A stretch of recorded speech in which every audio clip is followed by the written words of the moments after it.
It is the year 0079 of the universal century. A half-century has passed since Earth began moving its burgeoning population into gigantic, orbiting space colonies. A new home for mankind, where people are born, and raised, and podcast. 9 months ago, Brian proposed that we cover the beacon of Mecca and proclaimed it the 1 year pod, and launched a war of Gundam coverage against Nico. Initial fighting lasted over 1 month and saw both sides lose half their respective gunpla hits. People are horrified by the indescribable atrocities that have been committed in the name of podcasting. 8 months have passed since the podcast project began. They are at a stalemate.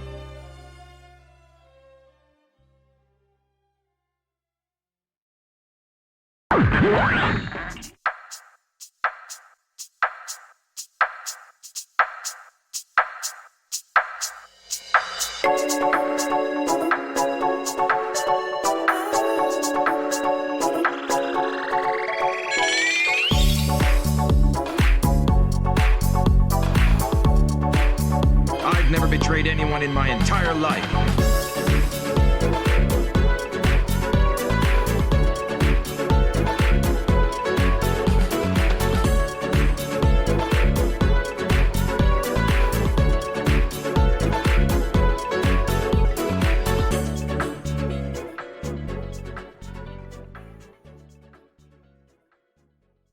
Welcome to On the Shoulders of Giants, a giant robot power hour discussing mechs across media, their stories, and why we love them. I'm Alice, and I'm joined by Brian.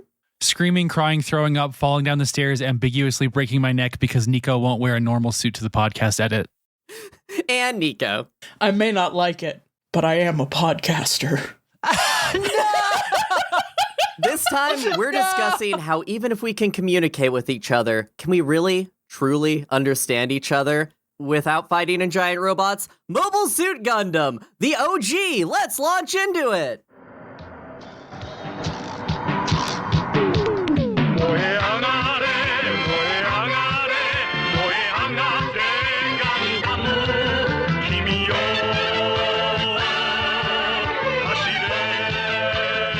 Before we start this beautiful and monumental project, can I say something really important about my Linux laptop? Sure. I'm ready. Please tell me about your GM of laptops. Hey now. The GM never broke down, it just died easy. That's fair. But what was the GM's relationship with its Wi-Fi card? No, so I watched these films on my beautiful Linux laptop, and it worked so well, except in actually it was the first hour of the third film. There's a scene where 3 guys are sitting in a Xeon ship and they're at 3 different podiums, and I was like, that's how we podcast. That's us. And I tried to take a screenshot in Linux, and I'll just leave it there for all my Linux heads. All my I don't Linux have the heads. Screenshot. I don't have that for you guys. We are reporting to you from the Big Zam today, and Alice is in Dozel's seat. That's true, that's real. All of our Linux heads, Amuro uses Linux. Let's be honest here. The Gundam runs on a Linux kernel. Amuro uses Debian for reasons that I have theories about. Anyway. Sick Linux Shall we do joke for the this? Linux heads. Sick Linux. For the trans Linux users. Half our podcast space. Yeah. Hello, listeners, and welcome to the 1 year pod. This is a project where we'll be covering as much of the Gundam franchise as we can in a year, mostly using my coverages. And after that, if Alice tries to cover a single other Gundam property, I will execute her with a beam saber. I'll scream and jump on you with my beam saber. It was time. We have to talk about the Mecca of Mecca. We have to talk about Grandpa. Everybody, he's starting to decline, and we need to talk about it. Over this year, we're going to have some people on to talk about this, but it's mostly because, Nico, how many Gundams have you seen? I have seen 0080 War in the Pocket. That was our first episode that we ever recorded that will never be released. I have seen Jivo animations that you have to pay for. I have seen G Savior, and I have seen Endless Waltz, and that's it. I don't know anything else. Okay, it's pretty good. That's pretty good. Oh, I'm sorry. I've seen some GIFs of Char Aznavour posted by my most trans mutuals on Tumblr. Interesting. That's the extent of my Gundam knowledge. Today, we're covering the original Gundam. Well, we did the trilogy of films for time's sake, and to speak to that, yeah, you'd get a different vibe than you would watching the show, but you still get a great time. That's what I'll say. It's a great use of Nico's time. Thank you for that. Hey, listeners, if you're thinking this was the bad way to do it, just think of me, a person who doesn't play video games when I'm assigned video games. Thank you for your patience. I must say, as someone who has watched a lot of the original show and has watched, it wasn't that one, but it was a different one, a full 50-episode Gundam show, I am a defender of these films. These films made this media property click for me. I have never cared about Gundam more. I'm going to tell you that right now. That is so interesting. Yeah, I can break off a little preview of how I'm feeling. I had so many issues with this, but because it was so concise and so well presented in these compilation movies, I was left wanting more rather than being like, I survived it, which is more than I can say for some properties, such as Metal Gear Solid or The Price of Smiles. Yeah. Let's get these production facts, and then we can talk. I want to talk a little bit more about that stuff. Yeah. So anyway, you'll never guess, but we're going to go through the Universal Centuries and the others, and we're going to start with the Universal Century. So in our phase 1 of the war, we're going to get into it, and we're going to gas some colonies. So let's talk about it. Oh my God. Let's launch into it. Gundam was produced in 1979 by Nippon Sunrise, now just called Sunrise. The length of this media, this was 43 episodes. For us, we watched the 3 compilation films, which is a little under 7 hours. Is this part of a franchise? You're goddamn right it is. This is the cornerstone of the Gundam franchise. The ship that sailed, the ship that, I don't know. The woman that launched 1,000 ships. So, production notes. So, this anime was made by our mecha father, who art in heaven, Tomino Yoshiyuki. We'll be talking about Tomino a lot. Tomino is the daddy of Gundam. He gave us Gundam. Thank you, Tomino. He is also alive. Yeah, also not dead. He's still around. And he's still cool as hell. The designs were by Yasuhiko Yoshikawa. Other notable designs outside of Gundam are he worked on Combattler V, Venus Wars, and Crusher Joe, as well as the manga author behind the Mobile Suit Gundam Origin manga. Some of the gayest shit you've ever read in your life. Mega design was done by Okawara Kunio, known for making a shitload of Gundam mechanical designs. He's done Zeta, he's done Seed, he's done the Universal...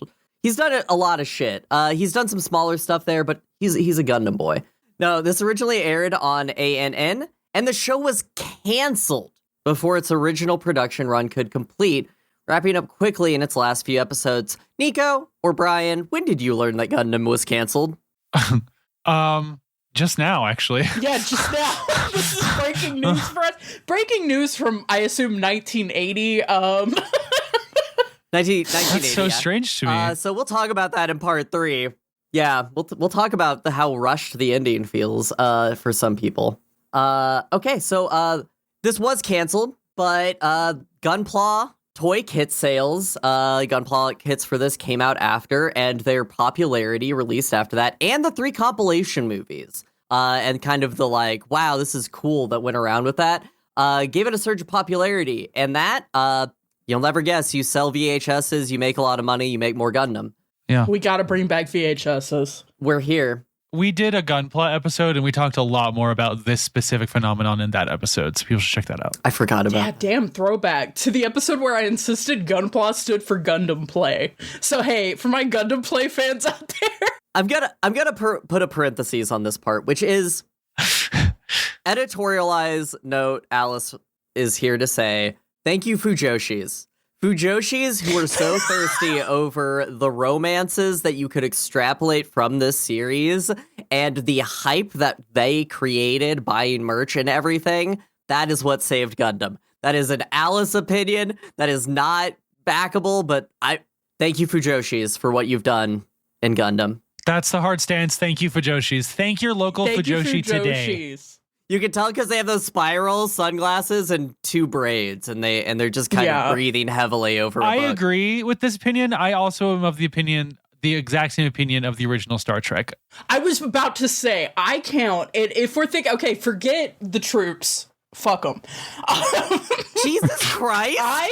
In the Gundam on Memorial Day. Hey, I'm standing with Amuro Ray to say fuck the military.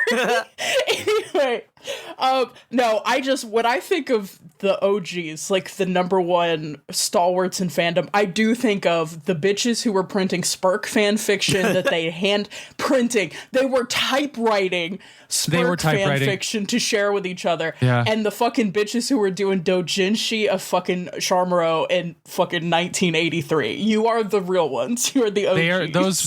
That's real. And that's like also the space where fanzine culture comes from. Yep. It's thank your local Fujoshi today. Tomino, the creator, wanted to show the tragic realities of war and let viewers reach their own conclusions. When talking about this, he always kind of came out and said, hey, read into it what you will. Thanks, Tomino. In the accompanying 3 novels he wrote, covering the first series, he goes more into depth about the intricacies of a human world divided between space noids and Earth dwellers.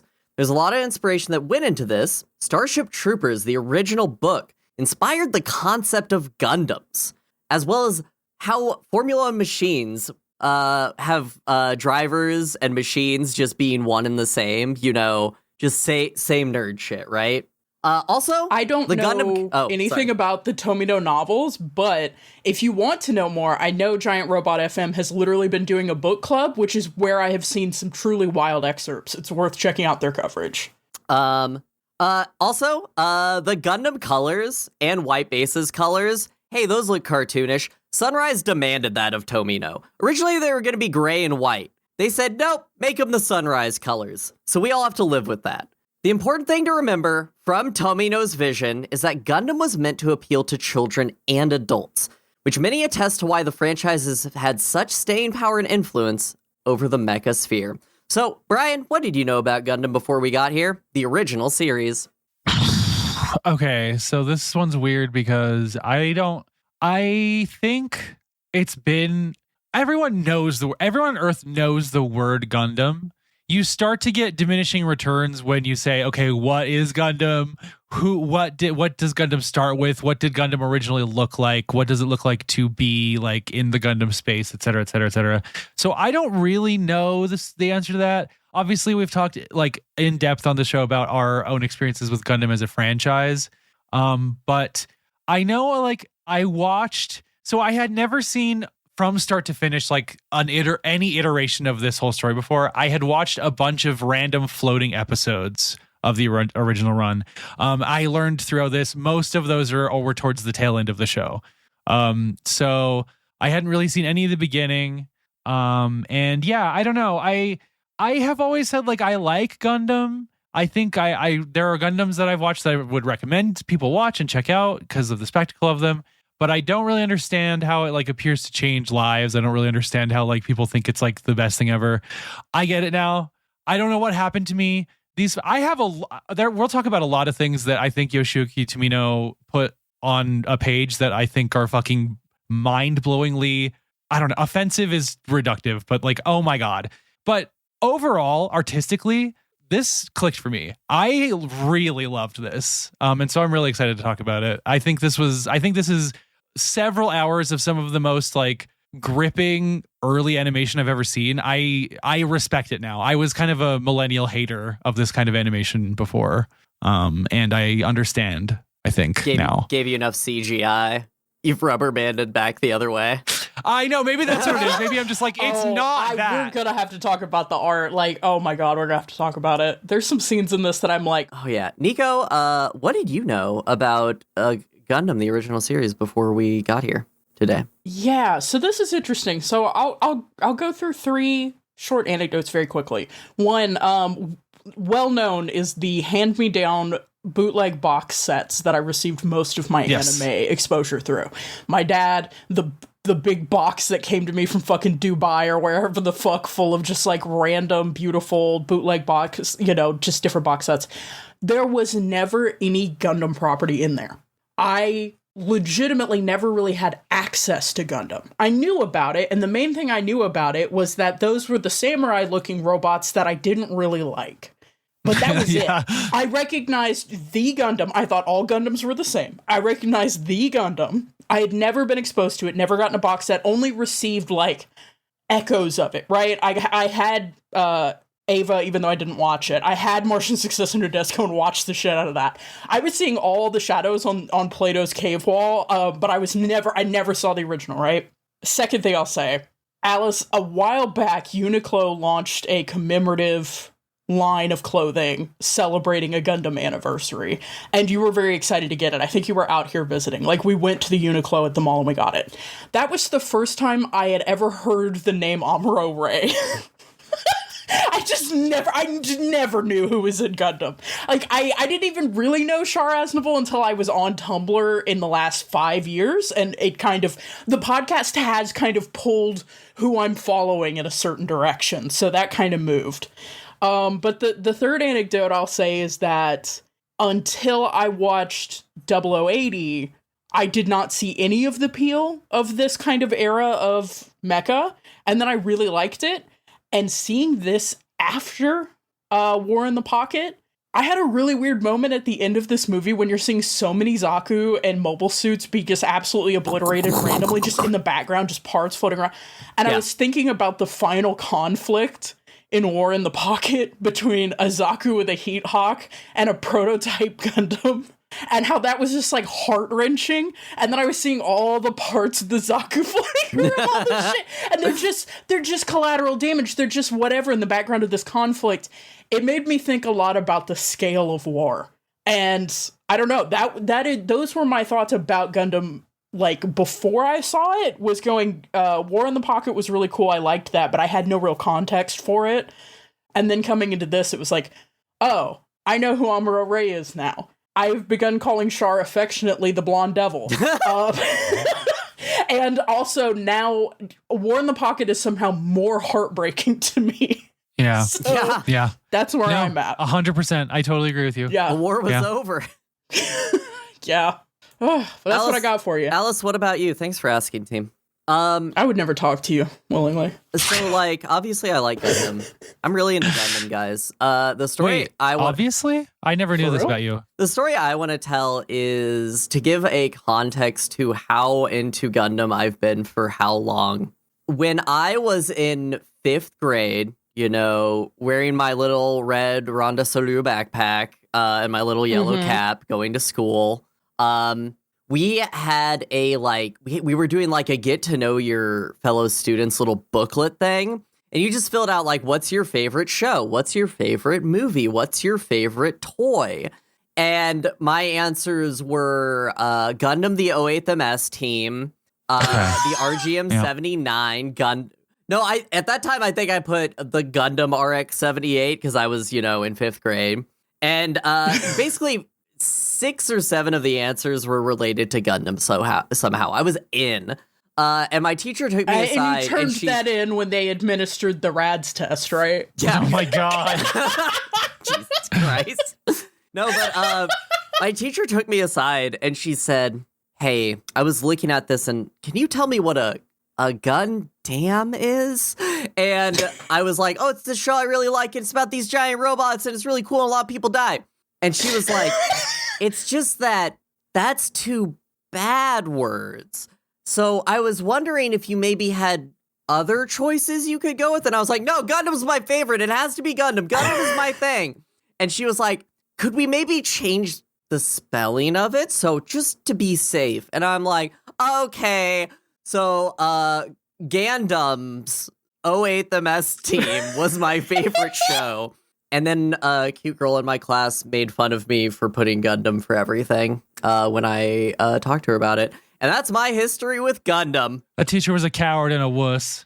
Yeah, Gundam. The worst part, she was a dyke who rode a motorcycle and like I should have expected better from her. I will say, on. relevant to Gundam, fun. I don't know if you had this in your production facts, Alice. There's an entire dub of 0079 that was scrapped because everyone pronounced it Gundam throughout the entire recording. Nice. I mean, that may be a good point for us to ask the question that we ask often here on OSG Pod. Dub or sub, y'all? Oh, I went sub 100%. I like both. I like the dub on this one. So I watched the sub this time because I love Sayla's voice actor in the sub in a way that that's problematic. If you're new here, you don't know that we already, and Nico actually probably doesn't know that we already talked about this on the G-Quux coverage. I should say I really enjoyed the sub. I really liked all the voice acting. Amuro Ray's voice actor is a bona fide piece of shit. We talked about it already. Oh, yeah, just that too. I'm putting that okay. out there. We do not like him at all. So I did watch the sub just because this is kind of... I was a little worried about the issue we ran into with the Macross dub. What where I happened? was like, I can't listen to these motherfucking Bryan people Cranston, talk. Amuro Ray. Bryan Cranston gave me PTSD. Also, I don't know if he always has this voice actor in early Gundam, but Char's Japanese voice actor in this and in Zeta is so good. I'm obsessed with him. Yeah, It's no. really good. The voice acting in this was like crazy Yeah. good. The only we'll get into it. The only thing that I would change about any of this is I want those children fucking dead. I hate Bruh, them the so kid much. stuff sucks so bad. Let's talk Let's about talk the plot. about it. Okay, let's talk about the plot. Here's my synopsis of what happens in the original Gundam trilogy by Alice. The year is Universal Century 0079. Earth's overpopulation has been partially moved to giant orbiting space colonies and has begun reaching out into the solar system. Side 3, a cluster of colonies farthest from the Earth, hidden behind the moon, declares independence and declares war over the united Earth sphere. The ensuing 8 months of war includes horrific acts of violence from gas attacks to dropping a colony on Australia, culminating in half of the population of humans being wiped out. I kept waiting for that to happen on screen. It just doesn't. You see the colony drop from a distance. Yeah, it's the first thing you see. You also see you don't. Oh, you want to see people being gassed in a colony, Nico? Yeah. I don't know what you expected there, hon. The series joins Amuro Ray on Side 7, a gigantic nerd who gets caught up in the war and through a series of Nepo baby selection becomes the pilot of the eponymous Gundam. Refugees from Side 7 embark on the assault carrier White Base and are pressed into service by the Earth Federation. Chased across Earth and space by Zeon, led by the charming and charismatic Commander Char, who has never done anything wrong in his life. The crew must fight to survive, all while dealing with the traumas of war. This journey leads the crew to learn that that new types, the next evolutionary step of mankind, are not only real, but their crew is chock full of them. And through their friendship and camaraderie, they survive the 1-year war together, and nothing bad happens to any of them ever again. Oh, okay. Yeah. Let's go to the break. Ryu's with us. Ryu's with me always. Hey, it's Brian here in the break, just popping in to say, you look good tonight. I really like the way your chassis is reflecting the moonlight on one side and the firelight on the other. Anyway, because we're a podcast that talks about a lot of visual material, Alice works pretty hard on cataloging that stuff on our website, where each episode gets a page absolutely bursting with photos. So check those out if you feel like it would enhance your experience, because it will. OSG has an obligation-free tip jar at ko-fi.com/OSGpod. We recently made a 4-part Ghost in the Shell actual play series we were able to commission a score for because of the Ko-Fi, so it all goes back into our big game machine. Seriously, listen to that immediately if you haven't listened to that yet. I stream on Twitch, usually on Sundays, and sometimes with my co-hosts. Check that out at twitch.tv/OSG_pod. Right now, I am trying to clear my way through the PlayStation 1 Pope Mecha Classic Vanguard Bandits. That's it. Looking at you adoringly from inside the 6 gigaton shell screaming through the cosmos, and back to the show. I'm gonna eat a Snicker that I put into my coffee with a pen because I don't have a fork. Alice is living like a beast, like an animal. Alice just showed us a side of herself that I wasn't really prepared to see. That was crazy. Now I understand why you're in the Xeon uniform. I should say I want to clarify a couple things real quick at the top. If Nico and I, did you watch the YouTube sub, Nico? No, I did as Alice recommended, and I took the string of characters that she had written down indicating the best VHS copy of this to wire at my local still open Blockbuster. Okay. And I went down there and I downloaded, I got it, I rented it. Okay. There's a sub file out there. I don't know if Nico got it, that refers to things in a way that was later changed. So like, for example, Xeon is a principality. Some of the sub files we refer to it as a duchy, and there's just some other spellings that are wrong. Yeah. So if we refer to a character and you're like, wait, who is that? There might be some of that. Like for example, Caecilia was originally Kishira in some of these. So anyway, just stuff like that. Also, heads up, Gundam.info, the official Gundam website, has all three of these for free on their YouTube. They also release like full series for limited stints every now and then on YouTube, so you can work through all of Gundam for free. You just have to go onto YouTube. Okay, I broke this into 3 parts. You'll never guess. It's the 3 movies. That's crazy. I can't believe you did that. They're good natural breaking points, pretty much, you know? Fucked up of you to do that. So, something that I find funny is the second and third movie have bylines. The first movie's byline is just, the movie! Yeah. Gundam the Compilation Movie 1, the movie. Amuro Ray and refugees from Side 7 are pressed into service on the assault carrier White Base. From there, they are sent to Luna 2, not the moon, and given orders to head to Earth. Chased by Char. The crew re-enters the atmosphere and finds himself locked into a running battle across North America. This builds up into a battle in San Francisco in which Garma Zabi, beloved baby boy of the Zabi families, is killed in legitimate circumstances. A lot happens in this first part. So hey, we meet Amuro Ray. I want y'all's opinion on this boy. I love this little bitch. And his manuals and his radios and his little kid with a disorder. I'm obsessed with him. Like, okay, there are a number of times that this bitch will read the manual where you will be looking at your screen going, stop reading the manual. I like him. I never knew this man. I like Amuro a lot too. Amuro is someone who is I think definitely, even if Tomino will later write characters that explicitly say they are autistic, I think Tomino's understanding of autism, along with Tomino's understanding of many other social concepts, is a little bit undercooked. However, I do think Amuro is deliberately written as someone who's a little bit like neurodivergent. I also think Amuro is starts out incredibly gender nonconforming, and is slowly stuffed into a suffocating prism of systemic fucking masculinity by other characters in this franchise.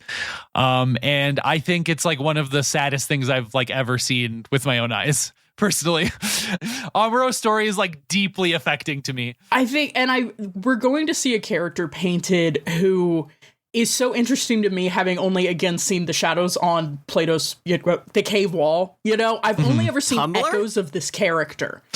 No, Tumblr is like the shadows on the cave wall in the other cave where they're fucking. You have to pay to go in that cave.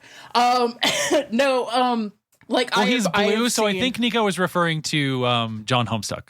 Yeah, that's true. But like I've seen Shinji Ikari, right? I've seen Akito Tenkawa. I have seen versions of the teenager who shouldn't be in this machine with various relationships to being in the machine, right? Like from Shinji's abject depression to Akito's like hot and cold, like I'm the only one who can do this. I don't want anything to do with this and I'm angry about it. Like I have seen a lot of teenage male protagonists dealing with being the robot guy.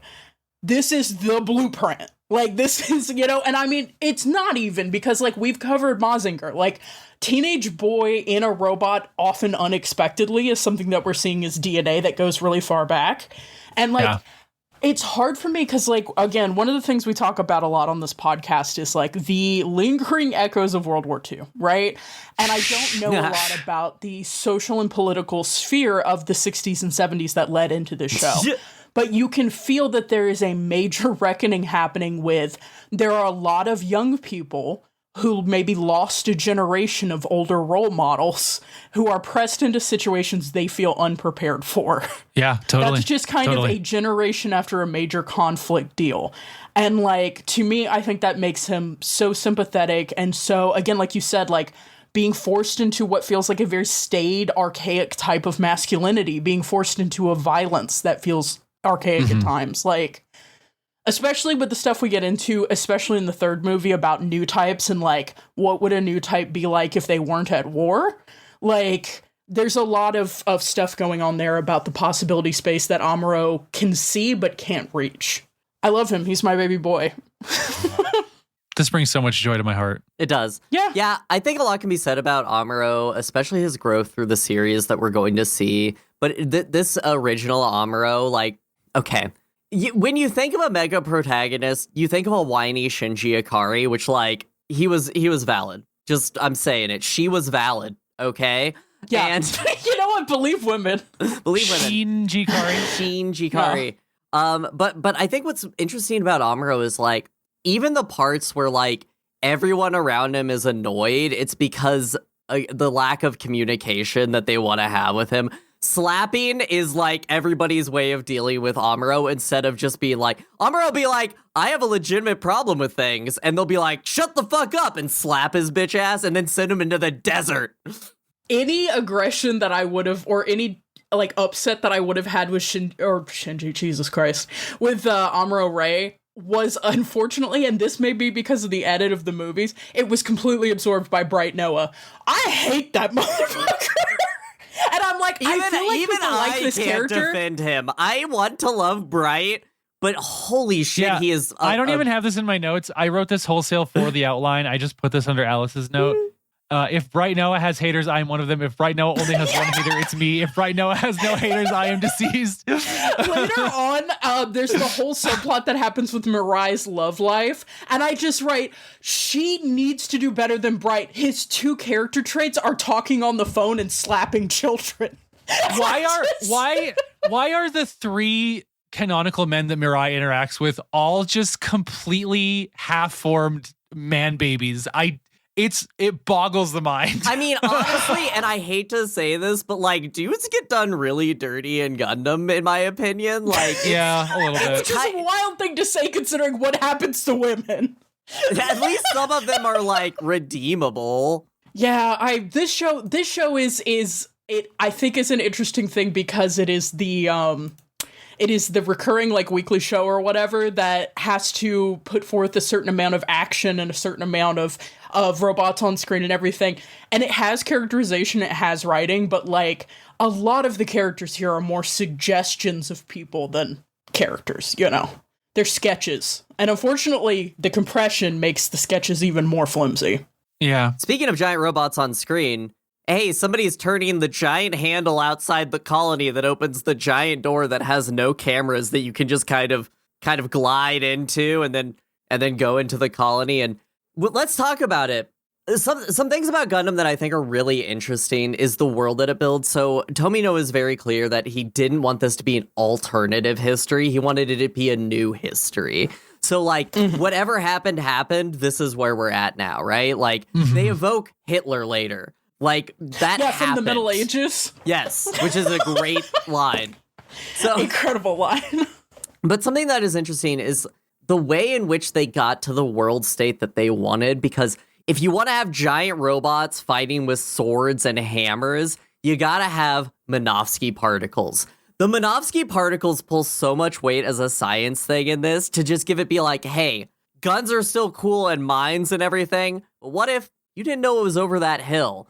And that's how they make this, like, a sci-fi that is kind of timeless, I feel like. Because a lot of sci-fi made in 1979, like, they're like, vacuum tubes, this is all we'll ever have. And here, like, you see Amuro using vacuum tubes, let's be very clear about that. But, like, it evokes a world that is believable with the state that it's in, kind of.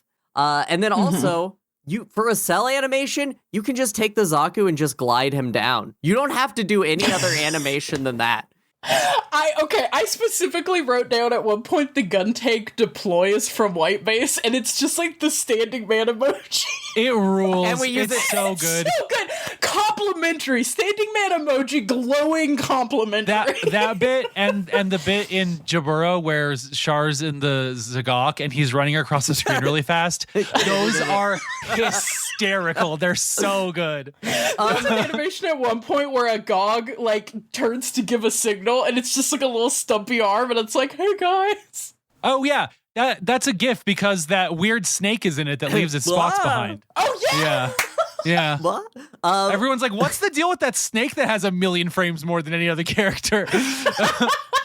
One animator just wanted to flex. I do want to talk about one other thing about this, which is a difference that we're going to see from the show and the series is reused animations in the show are how they padded the runtime. They do so well in the movie of like, you see the gun tank deploy 17 times, but besides that, it's a minimum reuse of animation. In the show, it's very hard. Well, and there's even some new animation that you can, that sometimes there's like, oh, that was an inserted sequence and it looked amazing. It did. Yeah.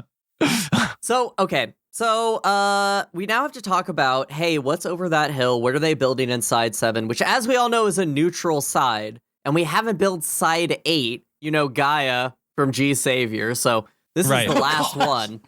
I keep forgetting that G Savior is the canonical terminus of the Universal Century.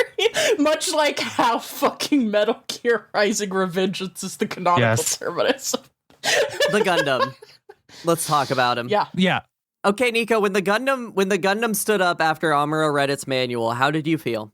I think that I love the Gundam more for knowing that Amuro learned to pilot it from laying on the ground amid rubble, reading classified materials when his bitch ass should have been running. Number one, there's a post someone made on Twitter or Tumblr, and it was like, the autism almost took me out today because I crouched to look at a snail and I almost got run over in a parking lot. That is Amuro during the entire beginning before he gets in the Gundam. Is that classified government documents? He's laying in the parking lot reading the classified government documents. Yeah. And that's how he kind of starts knowing, I like this as a bridge to explain before we get to the concept of new types, why he would be able to do this. But like, listen, this is not going to be a high cool score for me. Just spoilers.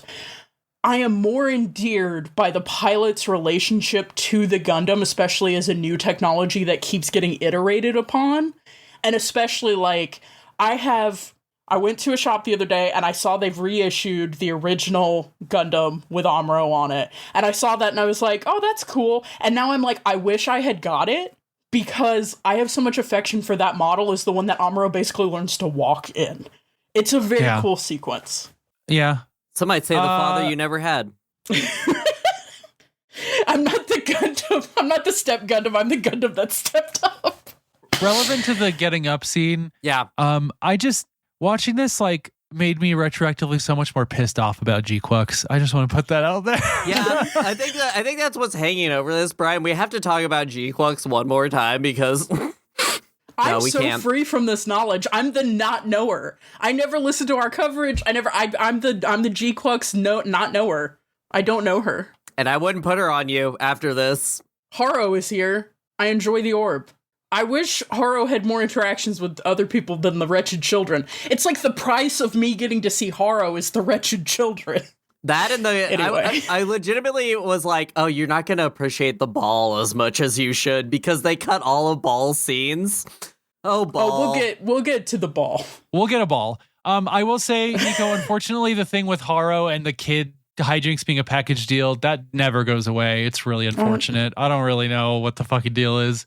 At this point, at the point I am in the UC, which I'm finishing up Double Zeta right now, the shows are bending themselves into pretzels to have kids be on the ships. I have no fucking idea what that's about. You can leave them behind, guys. You don't need to keep them on the ship. It's like Alice said, it's like the appeal of having little kids on screen so that the kids who are going to buy not the model kits but the pre-constructed action figure feel included. And like I understand that, but like Also, hey, just to say it now, it also gives every single female cast member something to do whenever they're in danger. So, bro, we had this note. We had this note when we did our Avatar coverage. Yeah. I'm going to say this now to cover my own ass, okay? Because I had a really hard time with Gunbuster. I had a really hard time with gender and Gunbuster. Yeah, oh, sure. Gunbuster is in obviously in the same cultural milieu as this, and Yeah, like totally. I can see the lines, and I'm gonna have to be a robot fucker first and a woman second throughout most of my coverage, I imagine, of this stuff, because I am constantly frustrated by the gender dynamics, and I am just trying to just let that be read. Everyone can guess how I feel. Let's just focus on the stuff that's interesting to me. So I'm problematic I didn't about notice the it. gendered uniforms until movie 2, though, and then I lost my fucking mind. What if the girls wore pink uniforms and the boys wore blue uniforms? Tomino, I'm approaching your location at speed. Dude, Tomino, we're gonna have to fight. Alice and I both had to read excerpts for Giant Robot FM's novel coverage. They gave me there's a character in Zeta Gundam called Paptimus Shirako, and they made me read his thoughts out loud into a microphone. I will never forgive them for that. I can't see. We were like, oh, let's go to Japan, whatever. We can't go to Japan because if I see Hideo Kojima, if I see motherfucking Tomino, I'm gonna be like, thank you so much for your work. It's so influential on so many things I love, and then just start swinging. Anyway, what were we talking about? So the Gundam is cool. Something that I think that is really nice about this first part is, honestly, coming back to this every time, I'm like, you know what? The battles really don't get ridiculous until Jaburo. They're all kind of small scale, little intimate, little kind of conflicts. Like, there's a major story plot about Char getting resupplied in this first segment. Mm-hmm. I like it because I feel like that's appropriate scale, right? Because what we're presented with in this first movie at the core is that there are a whole bunch of civilian refugees that got loaded onto White Base because it was the only place to go as a battle tore apart Side 7. Which was being used by the Earth Federation as a secret weapons development facility. Yeah, because fuck everybody, fuck the military for real.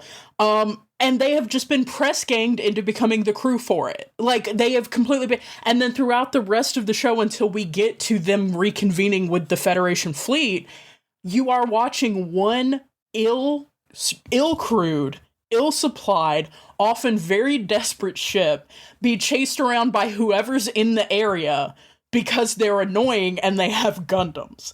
And I like that it feels small scale until they do actually... It's scrappy. They encounter the war. When they Scrappy actually is reach good. the war, yeah. When they reach the war, it gets kind of ridiculous. Yeah. You can give us one guy. We've had 30 die. No, I was just going to say, to circle back to Tomino is trying to say something about war. I think another thing that endears me to Amuro is that throughout this, Amuro is struggling with having to learn how to fight to kill. One of my favorite early thing is Amuro's in a battle, and he's pursuing Char. They're in space. This was after they escape on White Base or whatever. And Char is just in a normal suit, along with a couple of Xeon spies. They've gone in, they've done reconnaissance, and they're getting back to their ship. And Amuro could have ended Gundam in, like, episode 3 if he had taken the shot. But he can't take the shot on recognizable human figures. He literally says shooting a Zaku isn't like shooting people, and he can only fire once they're in mobile suits.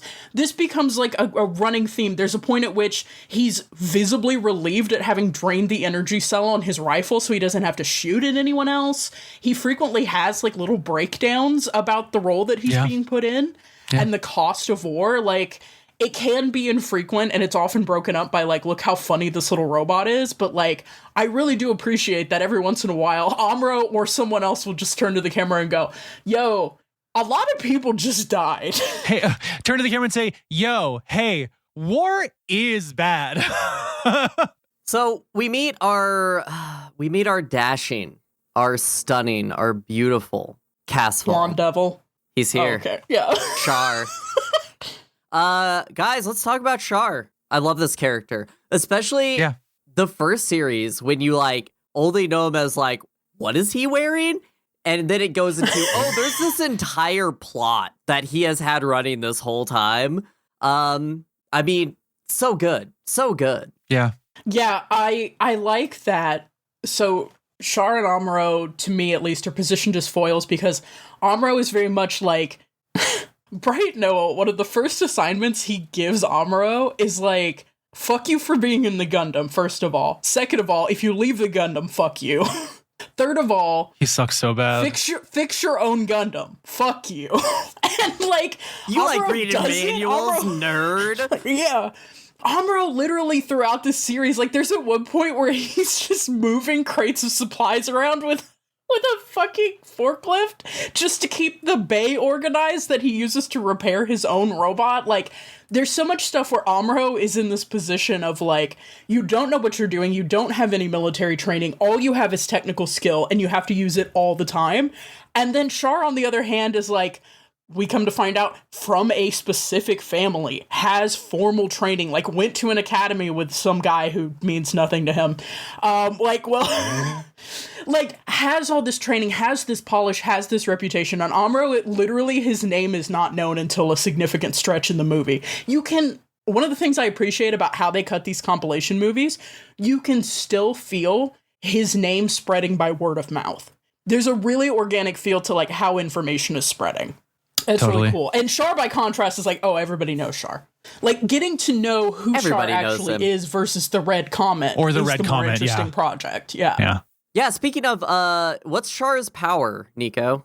Painting all of his fucking vehicles red. No, it said he goes 3 times as fast as everyone else. Yeah, sure. It's because he paints his fucking vehicles red. Everyone knows your vehicle goes 3 times Yeah, faster because if you paint guess what it happens red. when he doesn't have time to paint the fucking Zeong red. Yeah, it doesn't go He well. doesn't go as fast. No, it doesn't. Let's just say, after this, he learned his lesson, you know? Yeah. Well, and the first movie is the point at which we don't know what new types are. I think it's only at like the very end of the first movie that the word new type even shows up. Bright walks up to Matilda and they make eye contact and Matilda just goes, psychic people are real. Also, first of all, Lieutenant Matilda, I am single. I know. Yeah, let's talk about you're Matilda. Probably, anyway, So that's guys, way later. Okay, we but- gotta just kind of talk it through. Okay, so Yeah. we get to Earth. I love this re-entry thing. The Gundam can do a re-entry, big if true. Okay, the whole re-entry battle is a very cool battle. I love the stakes. I It's love just the great time sci-fi. limits. I love the technological failures, and then it's really cool. I love Char really having to enjoyed watch it. his guys burn up. Yeah. Yeah. And he's not too And it's torn up about interesting. it. It's interesting to see this because you think, or at least I thought, it's like, oh, this must be how Zeon treats all of its guys. And then later we're gonna meet Ramba Ral and a couple of other people who actually seem to care about their subordinates. And it's like, oh, in retrospect, Char a little stone cold with it, and we'll understand more about that later. Well, it But I depends was like, which oh. zombie you're working for, what your personality is. The Kycelia Yeah. guys are rancid. Makuve, freak over here. He likes France. I don't know what was happening, but my note at this point says shoutouts to Amuro experiencing all the horrors of war while in an anime that also has Haro. R.I.P. King you would have loved, all quiet on the Western Front. I don't think he would have, but you know. So while we're kind of just talking about the Earth thing, Yeah, I we're want on Earth. Let's talk about the trek to Garma's death. They stop off in Amuro's like hometown. Oh, yeah. I found all the stuff with Amuro's mom to be like profoundly affecting. I thought this was composed unbelievably well. I think the worst part of it was the creepy elf puppet, but otherwise, yeah, it hit. The elf puppet's like weirdly iconic though. I don't know. I kind of like it. I kind of like it as a thing. Like, don't kids have that one fucked up toy that they like, you know? I definitely had a fucked up like weird beady-eyed bunny rabbit toy They're that the ones that I was mean the really most. obsessed with. Yeah. But yeah, no, it's worth saying. So, first of all, I do have a note here that says, why does the big purple Zeon ship look like an A to B? Which I believe It has is a name. reference to- It has Garmisch. a name, and Yeah, it's what's the name, Alice? the Gao Assault Carrier. Yeah, I was about to say it's like the goo or something. The gal. It There's looked a like an A to plastic B. one right over there. And to be fair, insane yaoi shit from minute one with Garma and Char. Listen, Twirls hair. Hey, Shar. Been thinking about our academy days. sometimes I feel bad about our Titanfall 2 coverage, because I feel like I went in too yaoi-ful. I pulled back. I said, no, we will simply experience this as it comes. I'm afraid not. Stop touching your hair, bro. Don't laugh in front of the men. What the fuck are you talking about? Do you not leave your bathroom door slightly cracked while showering with your friend? Brother, Garma is fag-coded to shit. I cannot believe the fact. So my favorite thing about this first film is that it's like to me it feels the longest, and also to me I feel like if they weren't insecure about how straight Garma is, they would have cut all of the Isolina crap. It doesn't matter. It doesn't matter at all. But she's still in here for some reason. Brian, you said it best. That lavender marriage is wild. Yeah, it's a lavender marriage. That woman is a beard, but she didn't think she was. I was just going to say, I love Garma, like, kind of, I don't know, accepting her advances on the balcony and just kind of like twirling his hair about it. And then the camera zooms over and Char's just watching them. Why are you out there, brother? I think that's about the point where I start calling him either White Devil or Blonde Devil. Because he's just up to shit. The White Devil is the Gundam. Oh, see, I didn't know that. I was calling him White Devil purely on behalf of Caucasians. Yeah. Well, thanks. To be fair, he's also a White Devil because he scooped an Indian girl out of civilian life and threw her into her death. Fucking, we can't talk about her yet. We can't talk about Lala yet. I can't deal with this. So, across here, we get what we're gonna see, which is, hey guys, we gotta make as many toys out of this show as we can. So we got the core booster. We got the gun tank. We got the gun cannon. Let's talk about them. The core What's booster the gun is cannon? so funny. What if you had two on your shoulder that shot lasers? Cool, whatever. Okay, Alice, I gotta tell you, I get cannon. it. I love the gun cannon. Yeah. I hate Kai, but I love Kai in the gun cannon because gun cannons shoot a lot. I just love it. Gun cannon Kai is panic shooting every minute of his life. Suppressing fire! Yeah, he's bigger in the series. Like, he legitimately is Amuro's best friend, which is really fucked up in the extended version. Kai's also an archetype that we're gonna have in all of the episodes or all of the shows. Yeah. And weirdly, like, I think he a lot of his plots, like a lot of the episodes that are about him, we actually get one in I think the second movie. Yes. Where he has a plot. Those are also archetypal plots that are going to be like, oh, this is this Gundam's version of that episode. Yeah. It happens a lot. I think that's really interesting. There is space for character arcs here.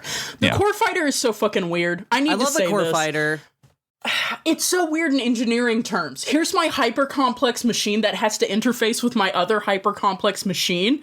There's so many points of failure there. And yet I understand the power of a jet. Yeah, but you're not taking into account the fact that it's built to have someone dramatically eject themselves to die and save everyone else. So, everybody knows that. Like, get into it. Yeah, the only use they seem to have for the eject function is killing themselves until the end.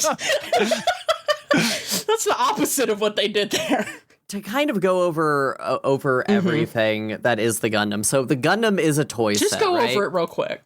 Right. So you have the core booster. The core booster is a little jet fighter that is also the cockpit of everything, right? Yeah. So the core booster folds up into a little block, and that goes between the top and the bottom of the Gundam.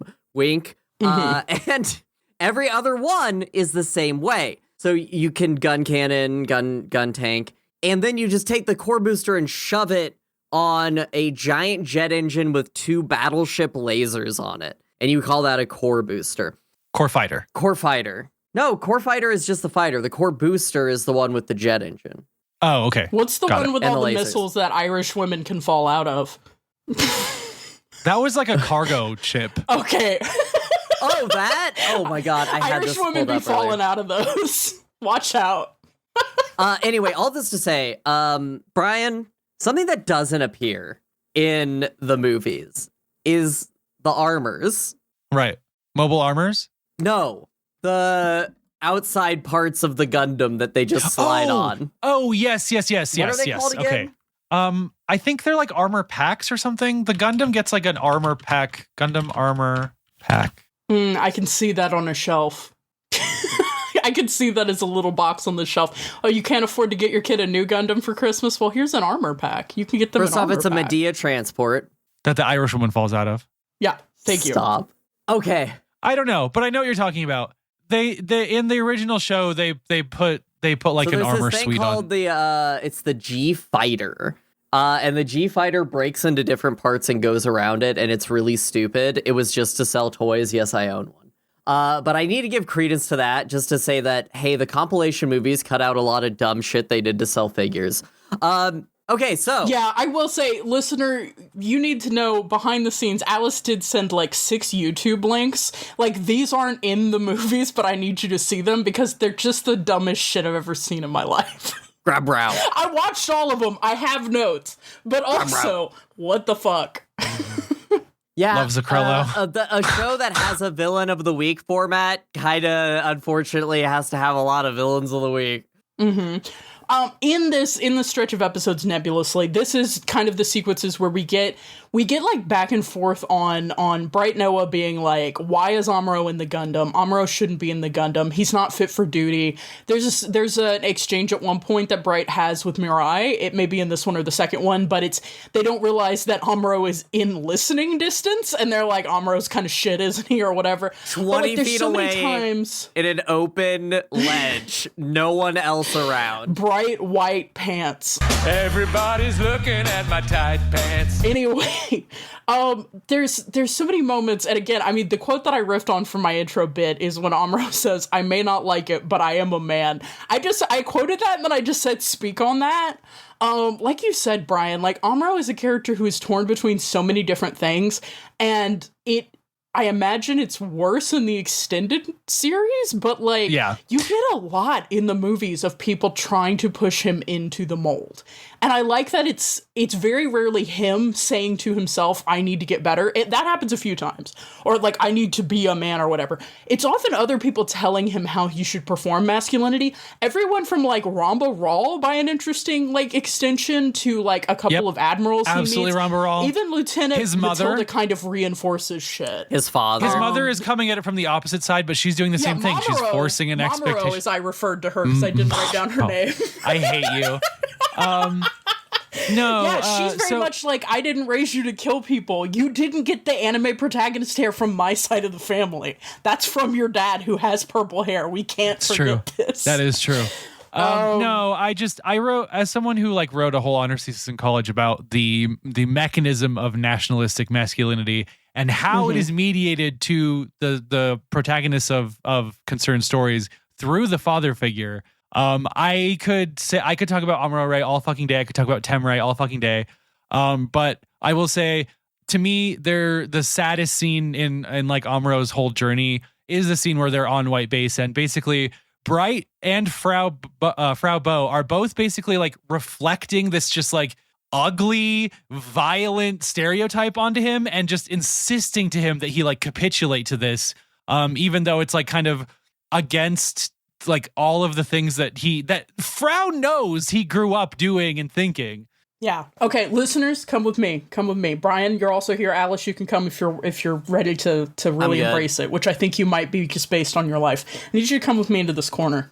Can we talk about how Lieutenant Matilda could have saved Amuro Ray? First of all, yes. That's why we're in the corner. Welcome to the estrogen could have saved Amuro Ray corner. Listen, I'm not trans, and I don't often project that kind of identity on the characters I identify on your with. original tangent. We have 2 movies to go over still. No, that's what I'm saying. Real quick, we're in the corner with me. Come in the corner with me. I'm still not in the corner. It is wild to me that Lieutenant Matilda is like presented as a character that like she's so beautiful, all the boys are obsessed with her.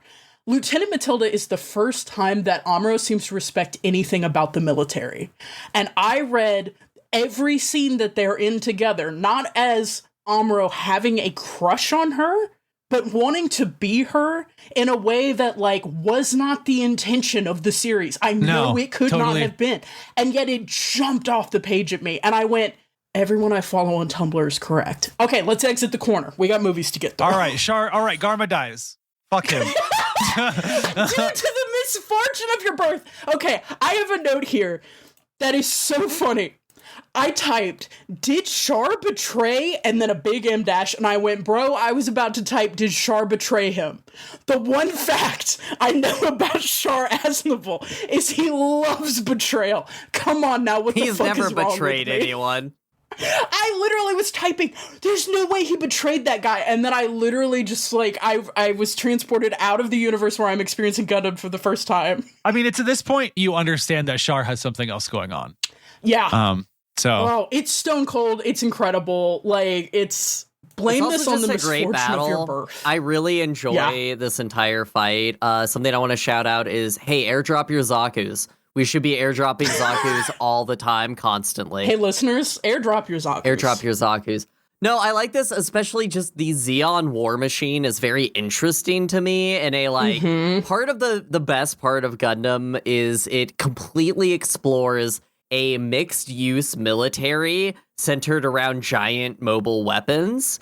The Zaku as like a cornerstone of like, Zeon isn't making the Gao if mobile suits don't exist. Like that is hey, your friend, your only fat uncle, he's coming over. I love Fat Uncle. Deploy the Fat Uncle. Deploy Fat Uncle to his location. I'm obsessed with it. I did note, why does the Zeon castle look like that? Bro, that is not a castle a non-villainous family built. Like, it's a Voltron castle. It's a Voltron castle. Voltron castle. The zombies love the castles. They love is that asteroid really shaped like that? Me holding up any asteroid base in any part of Gundam.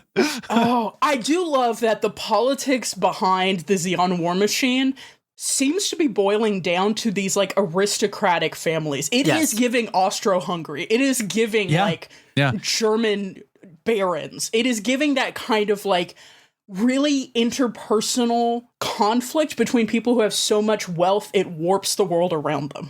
Something that I really enjoy with like what Gundam does is like in like the real world, like generals and peoples in positions of authority have a sway over certain groups, and like Zeon is just like, hey, we're just gonna come out right and say it. Each of the zombies has a faction, and they are all vying for who will be the next emperor of the principality. Like it's constant and loud, and like it's the downfall of the zombies, right? It's like it's why their whole war falls apart, some might say. But then you also have the Earth Federation, which this series doesn't really get into, but is like the, hey, democracy also kind of fucked up, but like it's a real like NCR versus Caesar's Legion. Me as a kid thinking that the that the NCR were the good guys. Well, I do think that this movie speaks to something that we are dealing with, especially in the third movie,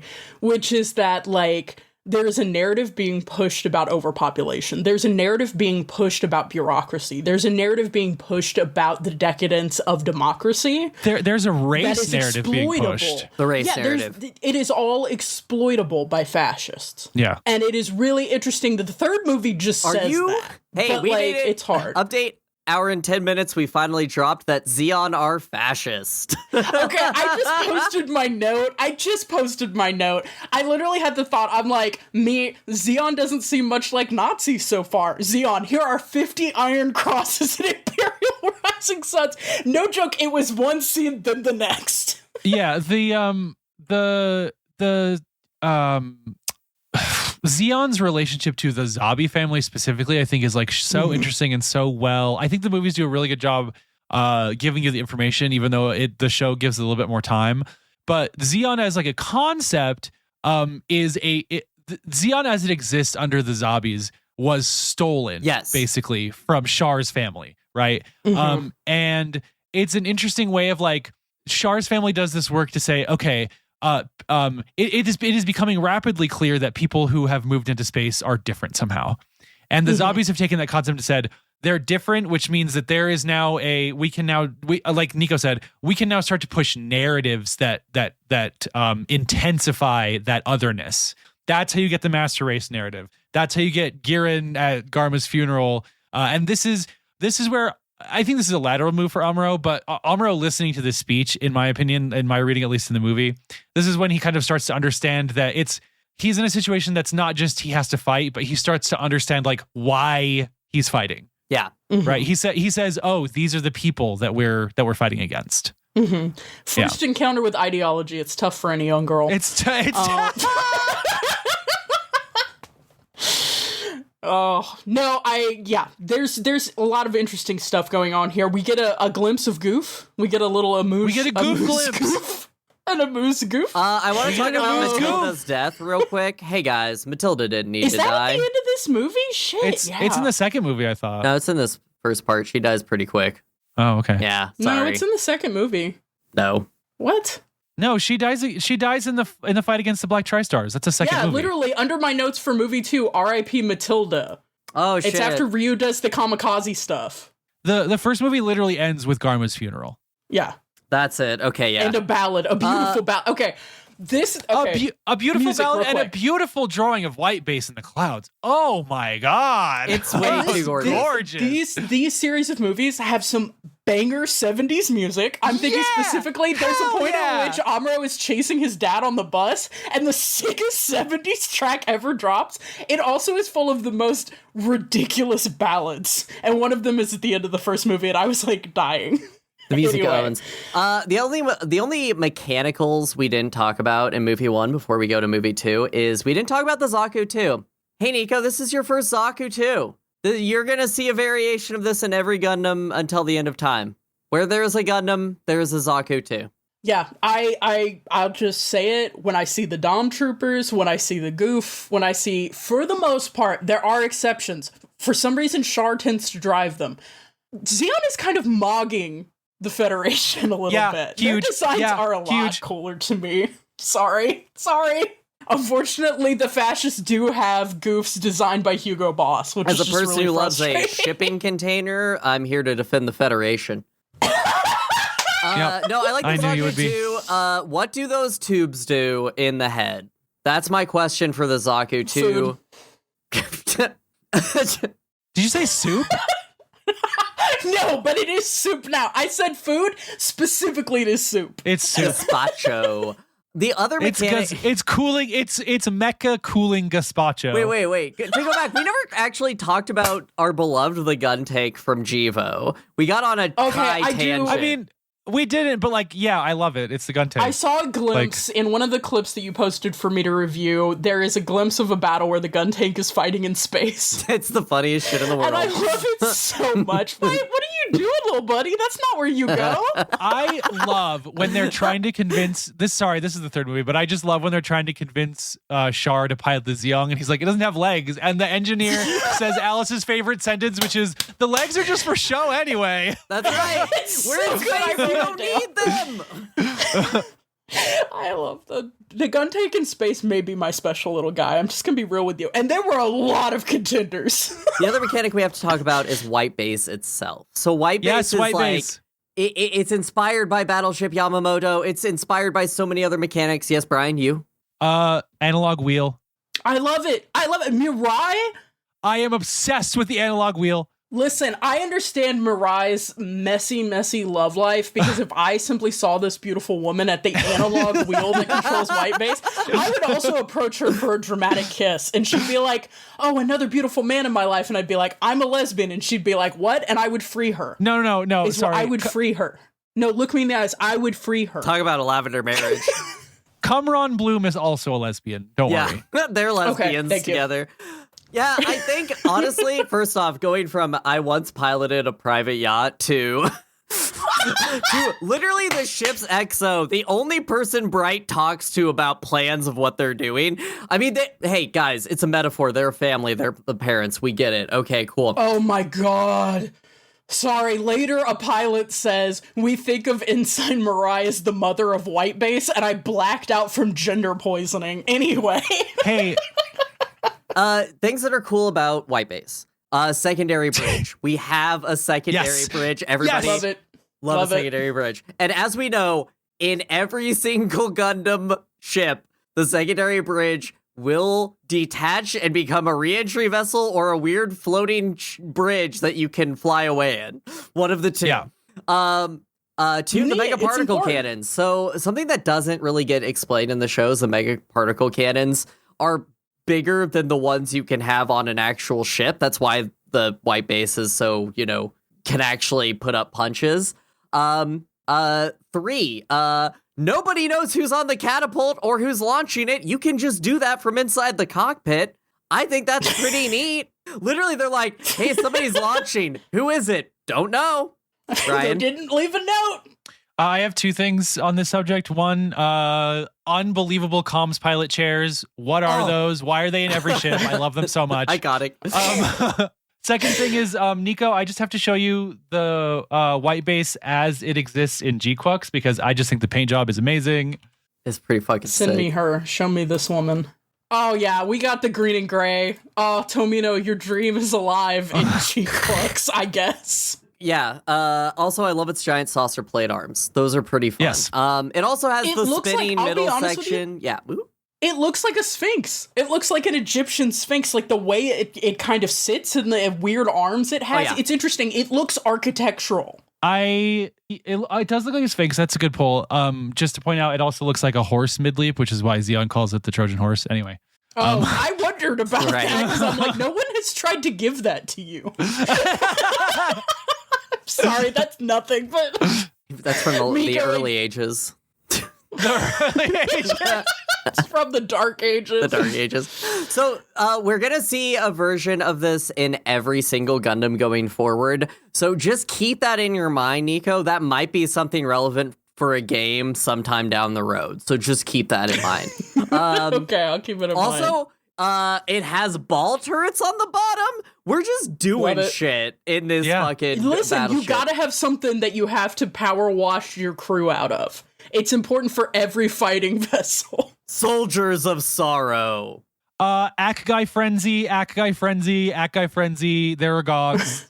The battle for Odessa is ramping up, and luckily for the White Base crew, they're a distraction. On their way, Amuro and Sayla do some soul-searching, and Rambaral and his wife come down to show Amuro that love can bloom on the battlefield. Black Stars, Belfast, and Jaburo all happens, and one has to believe that the White Base is always going to cause beautiful women to die. Before being sent back to space, White Base is officially deemed the new type cores by the Federation. Hey guys, has your ship ever been assigned autistic? It happens more than you think. Rambaral, I'm free on Thursday. Rambaral is a king. Rambaral is Rambaral kicks way too much ass. There's no reason. Who let him walk around like that?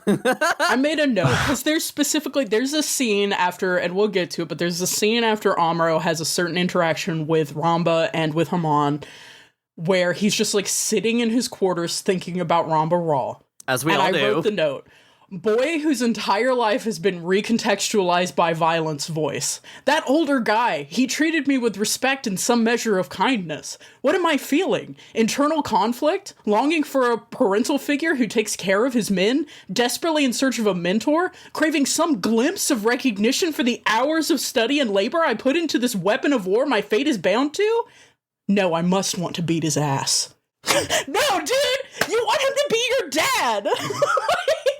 I wish I could have saved him. And I do mean Rambaral. It's at this point, I will say this once, because I know I'm insufferable about this. I'll just say this one time.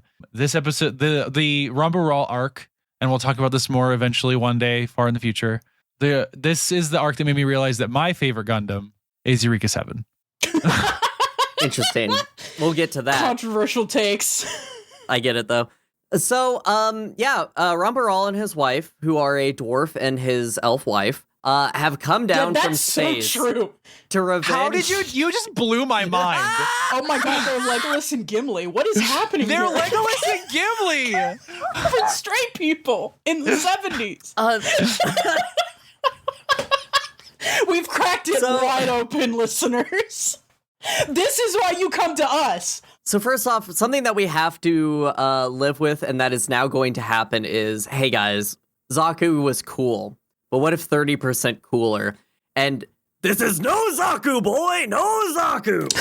It's a goof. Hey guys, the goof is here, and he has an electric Suit whip. Goofin.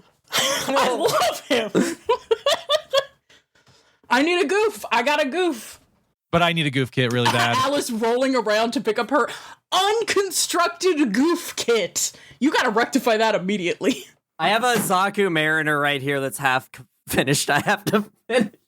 Okay, I will say, I think we glossed over something that we need to cover because it's going to become so important throughout these next two movies. Yeah. We really haven't talked about Sailor Mass. Yeah. We need to talk about Sailor Mass. If I talk about Sailor Mass, I'm going to be so washing this over and making her seem like a good character in these movies. So can one of you talk about her? Because, like, I'm a Sailor defender till I die. I really liked Sayla, unfortunately.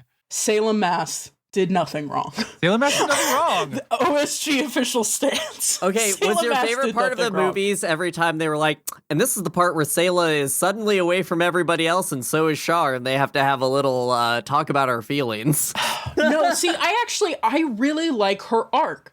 I like her arc as someone who, like, she was just a refugee. She was just on Side 7. She was just living a normal life, as normal as she could, given what we will find out later about her origins, right? And then she gets put in this situation. Like, there are so many pieces where you can tell, like, maybe the new type idea wasn't 100% there, but after they introduce it, everything lines up. Of course, Sayla ended up on white base. She is a new type, as we will see later. She had to intersect with Char. New types seem to be cosmically connected. And, like, she encounters Char, and you get the first thing where she's like, that's my brother. He's going by a different name now, but, like, that is my brother. And then the rest of the show is, like, her pursuit of trying to get a minute alone with him to understand what is happening. And, like, for me, there's a lot of pathos in that. Yeah, it can totally. be annoying. But, like, the fact that she is the first woman we see in the Gundam, and I hate that they're like, but she can't handle the G-forces, because, like, okay, Amuro can, he's 15. Is that implied to be a new it's type nothing. power? She's a new type. Anyway, it's stupid, but, like, she steals the Gundam. Yeah. And I love it. Like, she's doing so much. Like, Amuro reads the book and is instantly good. Sayla off screen, and they talk about it a few times, she's putting in the work to become a pilot by her own merits. And she is just as good as any new She type. works really hard at it, and it like and she has like she gets notably better as the story goes on. And it's I think just that really dismissed rules. for being a woman trying to pilot. Like, literally, she has put down so much for it.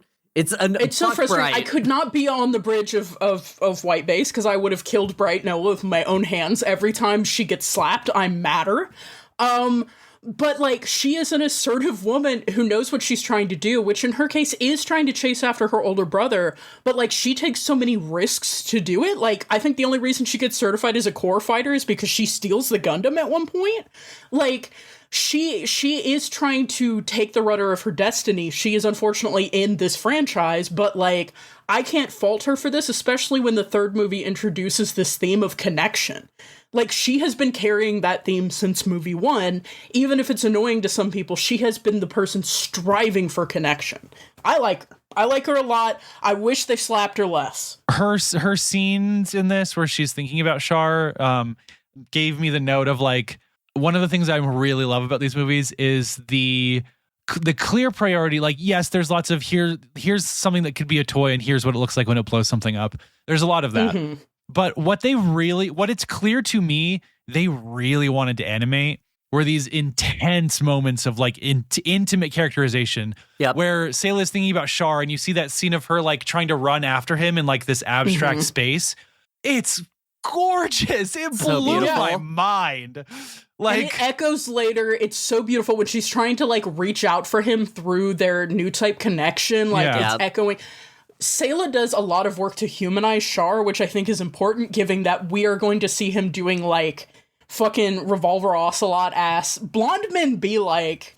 You haven't even seen Zeta yet. You don't know what kind of Ocelot she's on. I know, but I can guess. I'm seeing the signs. But yeah, like, it's really interesting. I do have to, on the note of stealing the Gundam, this is where we get to Mamuro, because Amuro does the most union shit ever. I quit. I'm taking the Gundam with me. Tools down, motherfucker. I You love don't this. have You made this me anymore. fix this for the last fucking 30 days. I I'm own keeping this it. thing. Hey guys, what's your favorite new type ability? Mine is I can bury a Gundam in the sand in 14 minutes. I have a theory. About this. I have a theory. Have you ever seen a rattlesnake bury itself? What they do is they lay on the sand and then they wiggle vigorously from side to side until the sand laps over them. And then all that's left sticking out is their head, which, as we saw on screen, is all that's left sticking out of the Gundam. I need that's everyone true. to join me in visualizing the Gundam laying flat on its back on a sand dune, wiggling aggressively from side to side, burying itself in sand, and then Amuro just has to get out and kick sand over the top of it. How long does it take to submerge an entire mobile suit / carrier in sand is an ongoing Gundam thing. I don't know why they keep coming back to it, but I love it. I also love the corollary image, which is after all this happens and Amuro brings it back to White Base and then has to repair it again. All the sand he is pulling out of compartments and just, he can't blame anyone but himself. So, let's talk about the great samurai of Japan. All right. Hey. Weird corner to drag us into. We have estrogen corner, we have samurai corner. I'm We're in the- constructing a room. I'm in the Edo period samurai corner with you, and I'm saying, you know, if you look at the Gundam's head, kind of looks like a samurai, right, guys? Yeah. You know what? Crazy. Hey, guys, you'll never guess, but Jedi Knights, samurai are cool, whatever. So, the fight between Rambaral and Amuro is the most... There's a samurai code of honor between mobile suit pilots that this show ever gets. I love that they both cut each other's cockpit just enough to see each other and be like, That was art. oh my god, it's the boy from across the bar who was ready That's to... Mecha. Yeah, that's Mecha. Yeah. This is Mecha. But see, You know what else is yeah. Mecha? And this is actually also my favorite part of samurai fighting. When one samurai grapples onto the other samurai and like swings around a bunch, that's my favorite part of samurai Well, no, fighting. see, I love this. I love this. Going back to my note about like Rambaral is a glimpse at like an actual mentor for Amuro.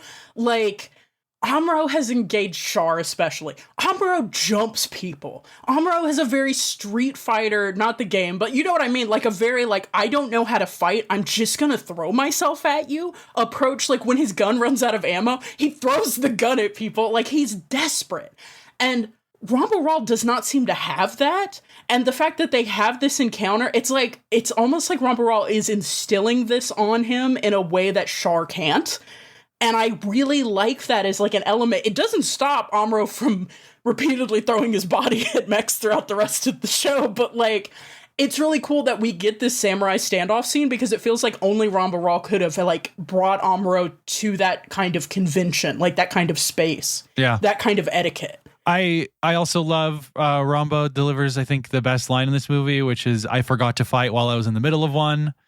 This is after he briefly stops fighting so that he can talk to Sayla and then immediately gets shot. Yeah. It's really good. He kills himself by jumping into the Gundam sand with a grenade, which really hurt my heart. Hey, Yeah. I didn't like that. I will say, it made me think of another guy who threw himself out of a window that I care about a lot. Oh my god, you don't mean. I think I have to evoke him. After all, I haven't seen him since the Robot Shocks Wars. I Oh! know! Oh! A Gundam is simple. Using it ain't. Real Rambaral energies. Soil is just dirt. Me on side 7, talking about the difference between Earth and space. So Belfast. this is great. Also, weird little triangle assault vehicles. That was pretty stupid. Okay, yeah, we're going to Belfast. So those of you drawing the map, This is where Matilda dies. oh yeah, hey guys. Sorry, this we do have the Operation Matilda dies here. We also Ryu get the dies Black here. Tri-Stars, one of the best bit Yeah. characters in any of this series with the Jetstream I'd attack. pull my Dom down again, but they're in Doms. What do you guys think about Rick Dom? I love I the love Dom. them. I love them. They're great. I love them. I love love them. I them so love their much. little machine guns. I love their eyeballs. Again, unfortunately, the fascists are mogging you. They've got They're getting style. your ass. They've got style. My favorite part about the Rick Dom is that they're like, hey, you know how we had mono eye on Zaku? What if it also went up and down? And Zeon has been exploring directions for the mono eye to move for generations. Wow, that's beautiful. They are 10 years ahead of the Federation in exploring directions that I can move. Matilda dies as part of another thing that's going to be established in Gundam, which is a misogynistic death march, because she heroically kills herself at the exact same time Hamon heroically kills herself. Or actually, I should say, Hamon dies with Ryu heroically killing himself. Hey guys, if you're in an open air cockpit, you'll usually have a harness strap on. You always want to have it hooked to one point of contact with the vessel, especially if you're launching 3 giant missiles in an open air. Also, you know what's really funny watching the movies and not watching the show? This is the first time you get the gun parry. The gun parry does not exist in the movies. This lives inside of White Base, Nico. This is in the middle part of White Base. They use it to go off and do episodes. Yeah. It's their bottle episode ship. Yeah, this is so in Belfast we get the spy Miharu, who works for Zeon. She is desperately trying to feed her younger brother and sister. Like, she is the only parent they have left. Their parents are dead. This is all about reckoning with why people spy, why people collaborate. Some people collaborate out of complacency. Some people are desperate. And it's interesting because Kai is a character who, in this section, is quitting. Like, he's literally like, I'm going to become a guard who says who goes there must have been the wind. That is his career trajectory. And unfortunately, while he is going, I don't really care about anything, he meets the woman who cares about everything so much it's fatal. And, like, her compromised position seems to confront his compromised position. This is when I liked Kai. And I think that that's the point of this, but, like... It got me. It got me a little bit. Though this woman has to have like a whole arc set up and then just die tragically for Kai's arc, and right? Again, Irish women, be careful when you're launching missiles. You will fall out of the plane. So this is good. I like this part because in the series, I'm specifically thinking of Krakatoa Doaz's Island. I pronounced that completely wrong. There's like one episode. There's so many syllables in Gundam. Don't even worry about it. I forgive you for everything. A lot of the episodes and a lot of the time, and we see it a lot, some in the movies, but not as much as the show just beats the drum.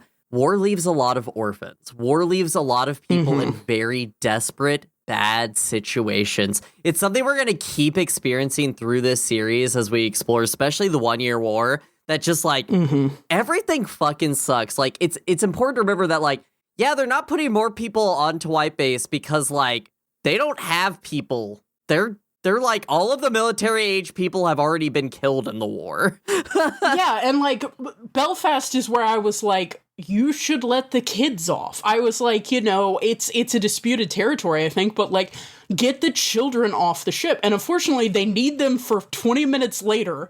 But also, like, you can't offload children here. They just starve here. And then at Jaburo is like, hey, we can keep those kids. And for some reason, Bright's like, no, I want the kids. Hello?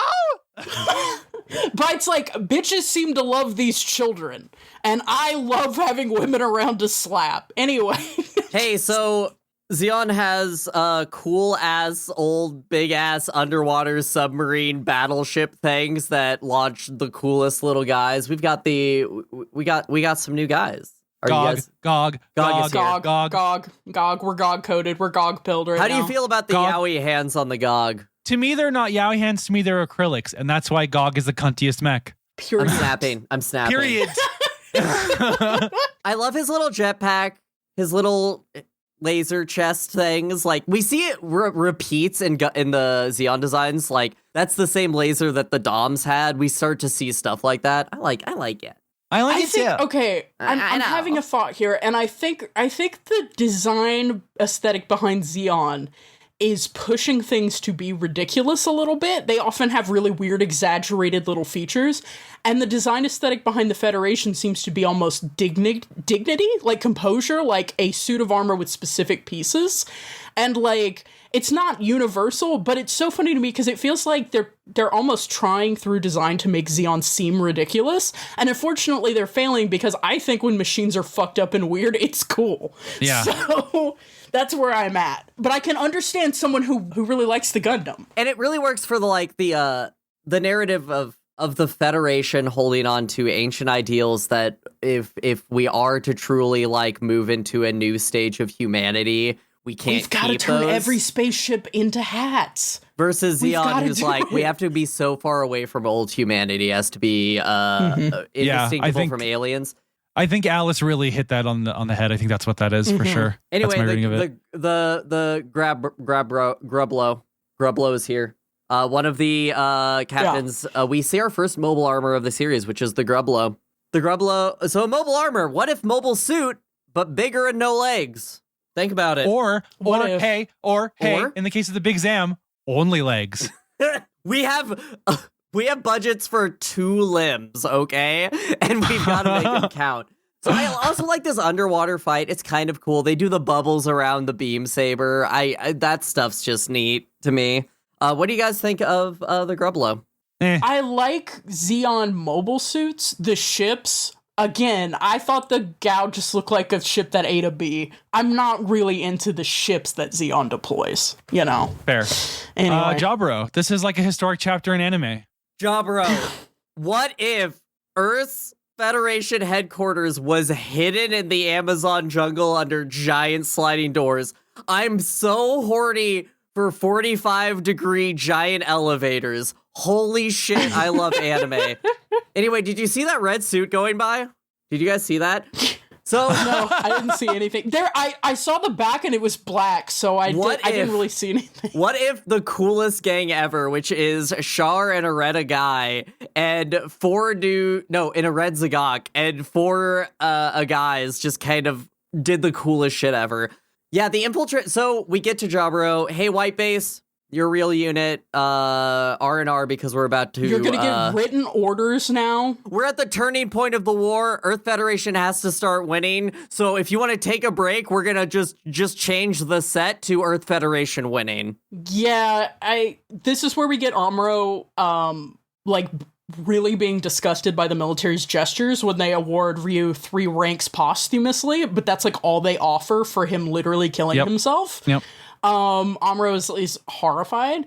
And we also get a lot of fucking Fraubo and this unnamed female higher rank official just playing babysitter to the fucking children. Again, It's Brian, so I'm with annoying. you. Like, I'm so sick of it. I don't want these children here because all they seem to do is make women become babysitters. My notes one after the other. First of all, I should say, hey, say Lamass, you look like you're having trouble with a man. I love how she's just like, God damn it, I am. This is when the guy shows up. Yeah, I the don't blonde guy. I fucking this hate this fucking- guy. We have Char at home. It's this guy? Ugh. I don't this care is for also him. this is You also guys where you don't get like the meme. Slugger Law? My beloved. I don't like Slugger Law at all. Slugger Law sucks. Slugger Law says, hey, kiddos, I know you've seen all of your friends die and our children pressed into service. Have you thought about not taking it so seriously? Jaburo is where you get so many memes. The 3 Zakus that look like they're stoned as fuck next to each other. You get Zoc. The picture. Guys, Zoc is here. Hi, Zoc. I love you, Zoc. Zoc is here. You got the one where it's Char and his 2 goons looking in through the window with the binoculars. That's a meme too. Yeah, and he's, again, I cannot emphasize enough, Char's sneaking suit is bright white helmet with protrusions, bright red uniform with the gold braid and everything, little black cape, Yeah, sneaking suit. sneaking suit. He's literally Solid Snake. I don't know what you want. Anyway, my note at this point is, can the Xeon guys just execute the children? Which just shows you, like, listen, I'm not generally in favor of blowing up children, but these children are driving me insane. And they end up just, like, taking the bombs out of the Gundam factory and saving the day. And I'm just like... I love when the kids are like, oh my god, it's a Gundam. There's a ton of him. And then one of the other kids is like, nah, those aren't the Gundams. They look dumber. Because they're GMs and they're a little dumb. Anyway, hello. Yeah, Alice, how do you feel about the room full of GMs? I'm sweating. I'm pulling my collar. I'm looking if any of them have rings on their hands or if I'm good to Hello, go. ladies. Anyway, the fight at Jaburo between Char and Amuro is the best fight in the movies so far. It goes way too hard. What are we doing? Yeah. This fight is great. Everything that happens in Jaburo is great. Honestly, I'm just geeked out on this whole assault. Like the air assault, and they're dropping everybody down, and you're seeing more goofs and Rickdoms, and you're like, okay, they're producing these as like regular units. The war is kicking up.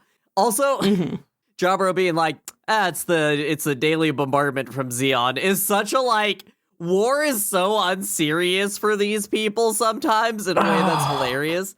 Jabro is cool. But also it channels some of that, like, the idea of, like, the Blitz spirit that they had in England. The idea that, like, air raids were so common. You just have to learn to live your life around it because you have to. Yep. Like, it becomes something you set There's your watch that, by. I think it's Danielle Riendow on the Waypoint Ava coverage. I'll always think of this quote, which is, even in the slow motion horrifying apocalypse, you still have to go to work. Yeah. That's what it's like. Anyway, you don't see it in the movie, but they launch an entire new fleet from Jaburo that they've been building in secret with a bunch of GMs and balls. AKA, yeah, that's what White Base. There's a quote at one point where somebody's just like, "Yeah, White Base is basically being specced into a decoy."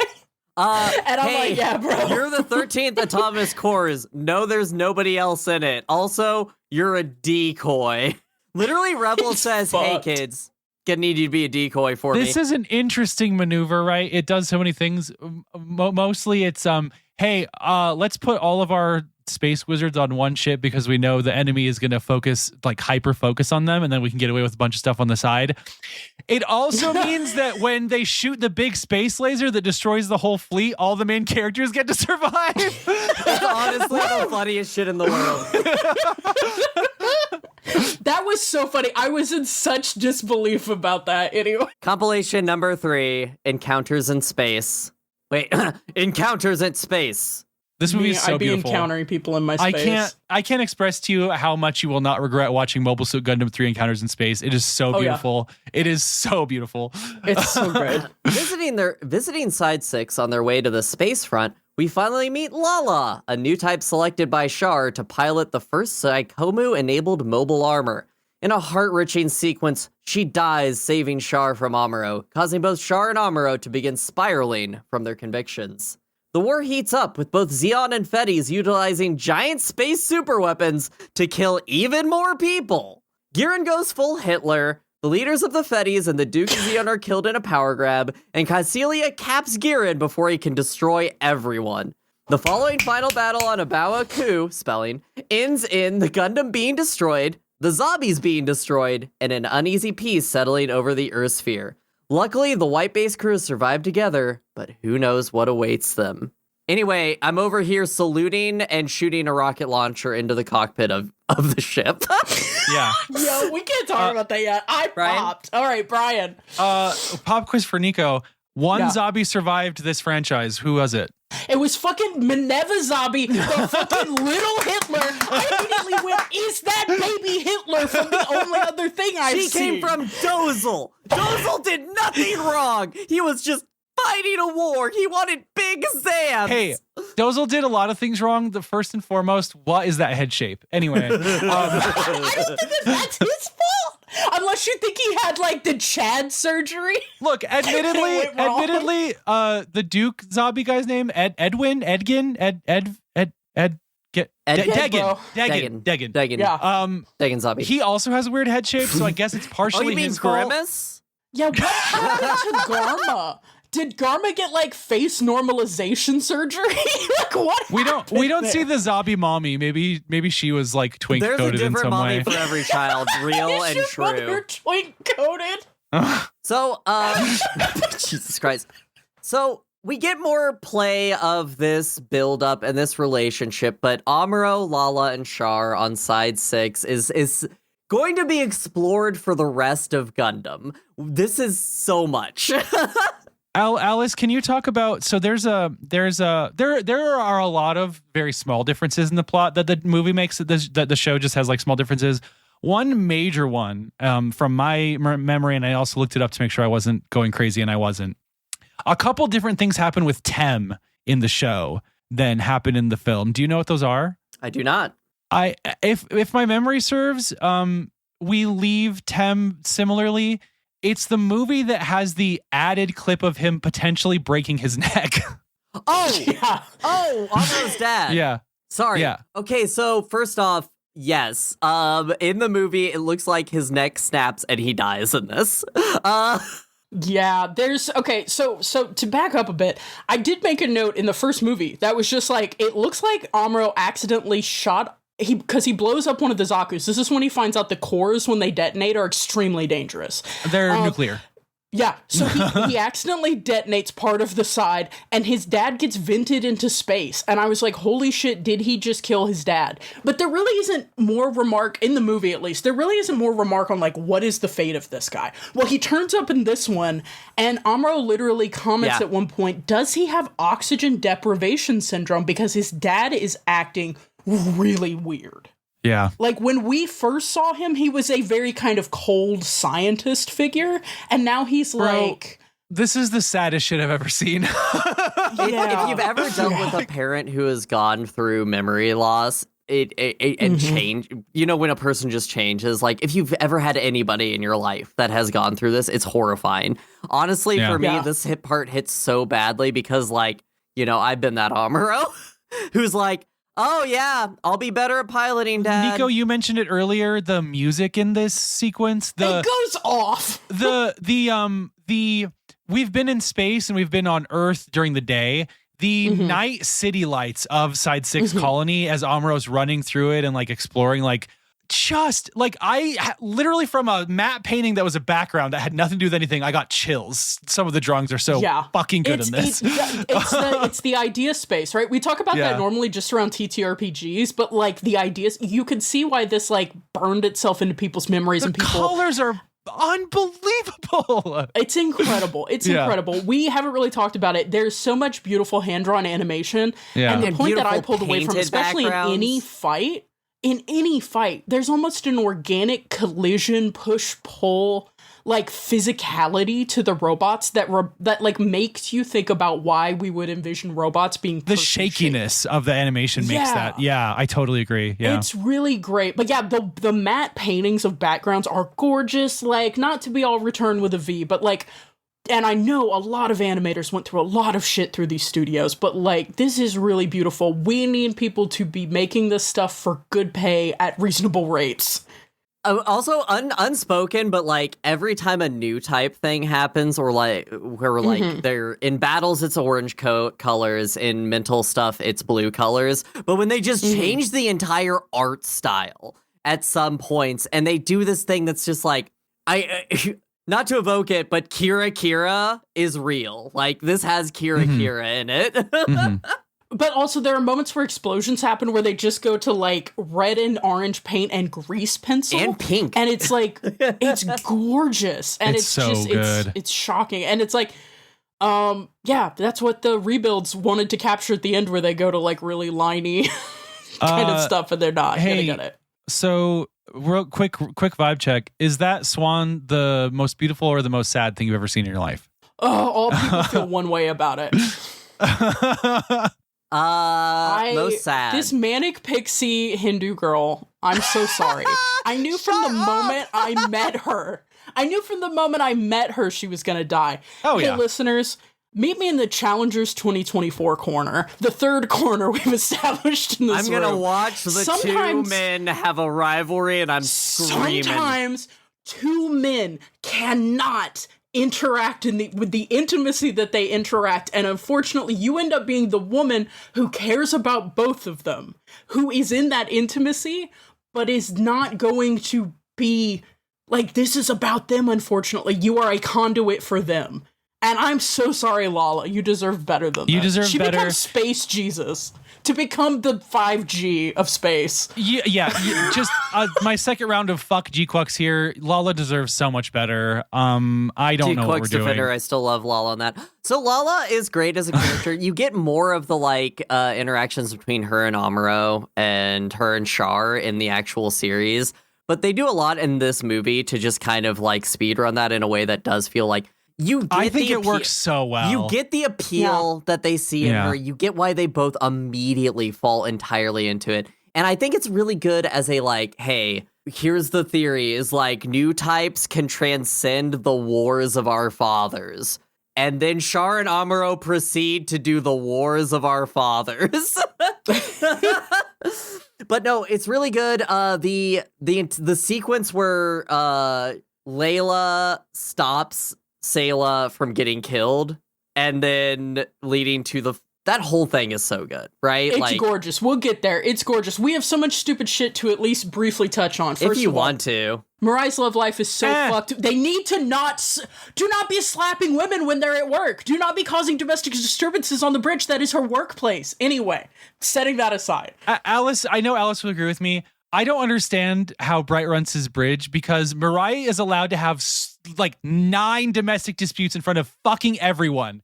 What? How are you? Shut that shit down. Do it somewhere else. We're on the fucking clock. What are we doing? It's insane. And the thing that kills me is from what I've seen, a lot of it is not her fault. And I'm like, please don't slap her for being in a situation. Anyway, we can move on past this because we have to talk about Texas Colony. Yeah, hey, no, what is up in Texas Colony? I mended your shirt, by the way. Yeah, here on the bridge. I didn't want to go into the colony and see my fiance, so I stayed on the bridge. I'm gonna have a gender breakdown. Hey, Texas Colony was made so that we could have good grass-fed steak in space. And what happened? Yep. Bison steak. What happened? Bison steak, and they let her die. We do. This is about the horror of living in a poor West Texas community where society wants your products. Sorry, what? Anyway. Do we get the Gian fight in the movie? No. Okay. No. We get the covered wagon. We get the covered wagon. By the way, I just so Nico knows, the fight that we didn't get in this is, that really sweaty guy that was obsessed with his vase? His name is Makuve. Oh yeah, he pilots a freaky. He pilots a freaky medieval knight mech.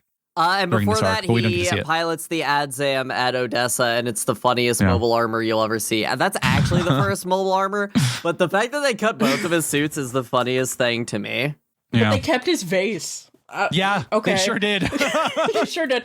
This is when I first noticed and noted down the term space noid, which killed me. Yep. Space noid and earth noid. You know what? I accept we were trying out terms in the 70s, everybody. But good lord, I feel like, okay, if this was real, if the fucking universal century was real, if you get to the equivalent of 2025 in the universal century, space noid is a slur. You can't be saying that. Oh my god. You can't be calling people that. Yeah. I don't know. It's pretty funny. We get Char articulating. It's yet another conversation where Sayla has left the ship to try to talk to Char. But I think that this is the strongest Char and Sayla conversation. This is when they finally get to a conclusion of their arc. Honestly, it's like, hey. He actually articulates fully, I think, what his drive is. It is both revenge, but it is also he wants people from space to be able to live as people from space. And that falls apart when it kind of interacts with the master race stuff. But unfortunately, anytime someone says, I want X group to be able to live as X group, I do sit forward in my chair. So yeah, so this is where we start to get, and Char will talk about this a lot more during his conversation with Amuro, but Char obviously has this massive ego, and as part of that, he's taken on the entire responsibility of every new type, which is why you get him talking to Amuro and saying I can't let you just run around, you're too dangerous, et cetera, et cetera, et cetera. This is where that comes from, and I think it's really important to know about Char's character that he wants Space Noids to live as Space Noids along the lines of his preconceptions because he's such a narcissist. And there's a lot of really late Char characterization that is really contentious in the fan community, and I think that this is a really important thing to remember when we talk about that stuff. Okay. So, yeah. Noted. Hey, I'm the narrator. I'm just here to tell you that each beautiful sparkle shows one or hundreds of people being blown to stardust. Yes. Hey, everybody. So this is also, hey, Nico, you're going to have to get used to it. New types can control things, and those things are called funnels. God, fucking. You don't like this? You don't like this? No, I think it's kind of stupid when people just have little weird drones. You can pilot the whole mech. I'm sorry, I like when things are connected. Okay, sorry, that's nothing. That's a sentence no one says. I like when things are connected. I have to point out the what's it fucking called? The Rose. Damn it, what's it called? Lala's mobile armor. The Elmath. The Elmath. First of all, put respect on the Elmath. I think it's the cuntiest mobile armor ever. B, to be extremely clear, the Elmeth's bits are connected to it by wires. There are other bits later on that are free floating, but this one does use wires. Oh, yeah, I do think that this is one that I noted that I liked its tentacles, which is a sentence I love to say. Love to say it. I don't anyway, know. I struggle with it. It's just personal preference. It's not, there is no stance behind it. It's just like, I don't really care for that. I'm hoping there's a specific one that happens in future Gundams that might win you over. Because there's so many different ones, and some of them I go, hell yeah, hell yeah, hell yeah. Other things that we need to note here is that, hey guys, surely this one woman dying will not lead to, like, years of suffering and warfare, right?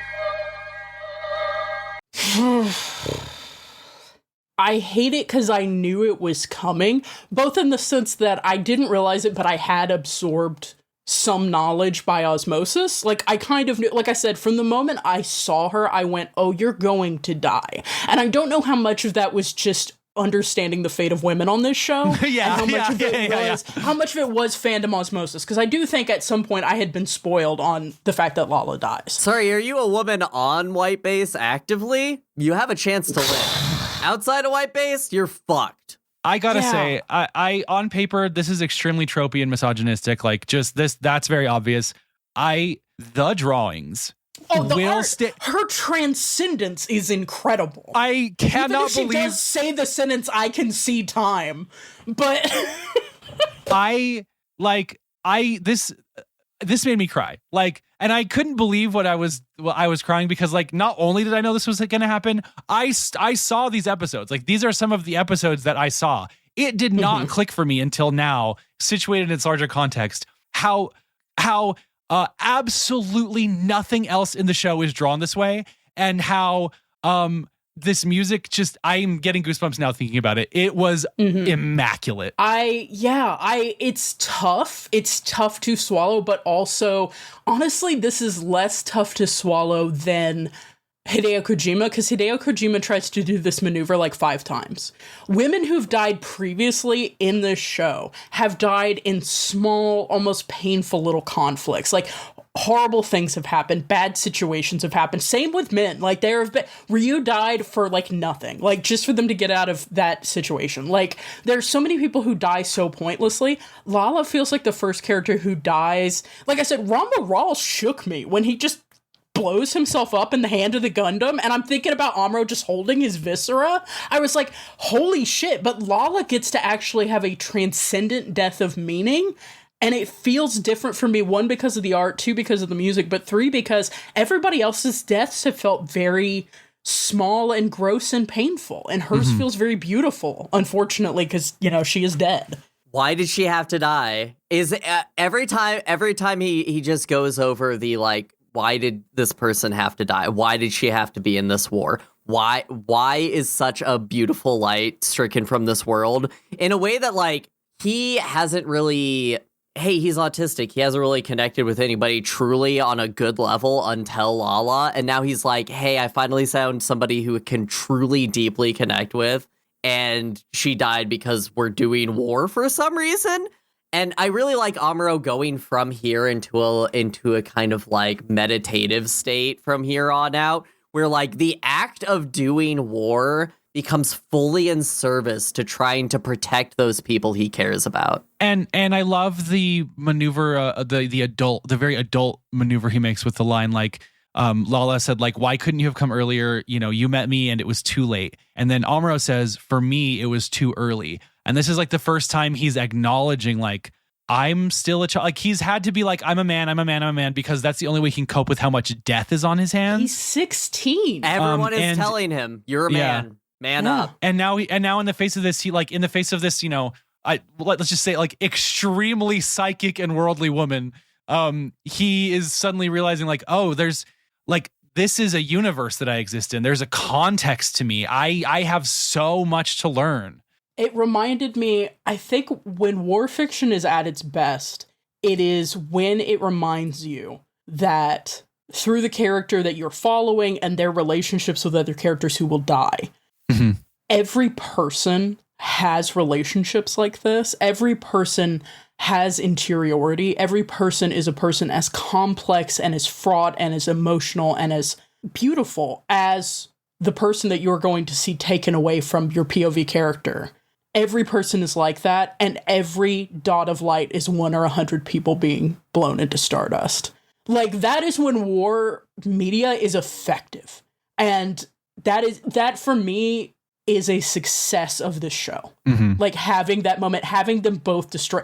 Char cries. Everyone is crying. Brian is crying. Brian is not in the show. Brian is crying. Like, everyone is crying, and it's crazy. Hey, do you guys want to help me align approximately 700 gigantic space mirrors real quick? Sorry, real quick, I need someone else to read this note because I don't want to read it. It's a note I made. It's not the one I've just posted. I'm about to post it. Brian, sorry, I can't help you do that. I'm evacuating an entire colony to turn it into a giant gun. Got it. Sorry. Yeah. So can someone please read the notes that I've just posted because it's so stupid. I'll do it. Okay. What the fuck is the two-legged walking binoculars on Granada? Okay, I'm obsessed with the little gay orbs. Big Zam. My girl take her top off, and when I'm looking in those headlights, what I say is Big Zam. Shut the fuck up! Big Zam! So I didn't want to read Nico, it. fun fact about the Big Zam that they don't really talk about in this movie is that this is the only Big Zam that they had the money to make in this iteration of the UC. We're doing that. We're officially like at Nazi superweapon levels of we put all of the money into this guy. He ain't got no arms. He ain't got no arms. He's piloted by weird fascist polycule. And but they could only do one in this, and I'm here to tell you, and this is a spoiler for G-Quux. Skip 10 seconds ahead. They have babies in G-Quux. yeah, the Big Zam gets mass produced in G-Quux. Oh, I thought you were saying the polycule piloting the Big Zam. Once we mass produce the Big Zam, this war will be over. But yeah, shortly before the Big Zam, we do see the gay orbs, and I will say I was immediately like, those are the little gay orbs. I'm obsessed with them. They were on screen for like 3 seconds. The I'm RGM obsessed ball, with the little gay my orbs. beloved. Yeah, So yeah, I love them. The backstory of the balls is one of my favorite things in Gundam. So like when the Federation was trying to fight back in space, they didn't have mobile suits, right? Because Zeon kept that under wrap up until the war started pretty much. And so they were like, hey, we have all of these little mobile pods that we use to construct colonies. Slap 150 millimeter cannon. That's they so just cool. have to hit once. They just That's have to hit so once. cool, dude. It's- oh it's- no, I it's love very them all. Being slapped into a little ball, which just has little maneuver thrusters, and being told, like, hey, you're all probably going to die to highly maneuverable Zaku's, but you might take a couple out. Alice, do you think it's brave and beautiful of them to have made the ball turret on the underside of a ship into one thing that can fly around on its own? Yeah. Yeah. I think that's incredibly brave. What if it was that thing? Well, between that and the GM, which, as we start to see, they just kind of stand outside of Solomon's cruisers and then just pop off when it's time to go to battle. Also, we start to see the GMs. Hello, GMs. I love you, little baby Gundams. And also, what won the war? Guys, what won the war? Mass-produced laser rifles for your infantry. That's it. Hey, the GMs had laser guns. That's what won the war. I'm calling it now. Hello, GMs. Nice to see you. Okay, goodbye, GMs. Garen has launched the giant gun. Giant gun hits. No. This is a Revel shoots the giant. I have So a bunch Revel of shoots mirrors. his giant gun.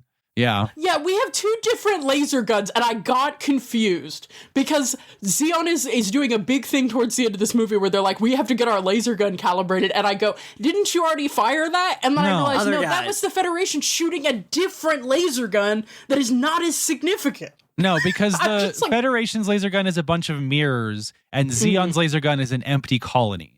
To be clear. and they've just created the sun is a deadly laser times 400 Yes. base boosted because Yes. they put it in the colony. So the fight It's on crazy. Solomon with the Big Zam. Big Zam is crazy. Honestly, would have won the war if the Gundam wasn't there. Let's be honest here. But this whole fight is just like peak, like, oh shit, this is what the war is now. Is like, you can tell everybody's just fighting to the death at this point. Like, we are near the end of this war. I don't know. I like this whole thing. I like that Dozel loves his daughter and sends her off. I think that's very cute. I I love Minerva Zabi. absolutely adore the dinner with Char and Cassilia.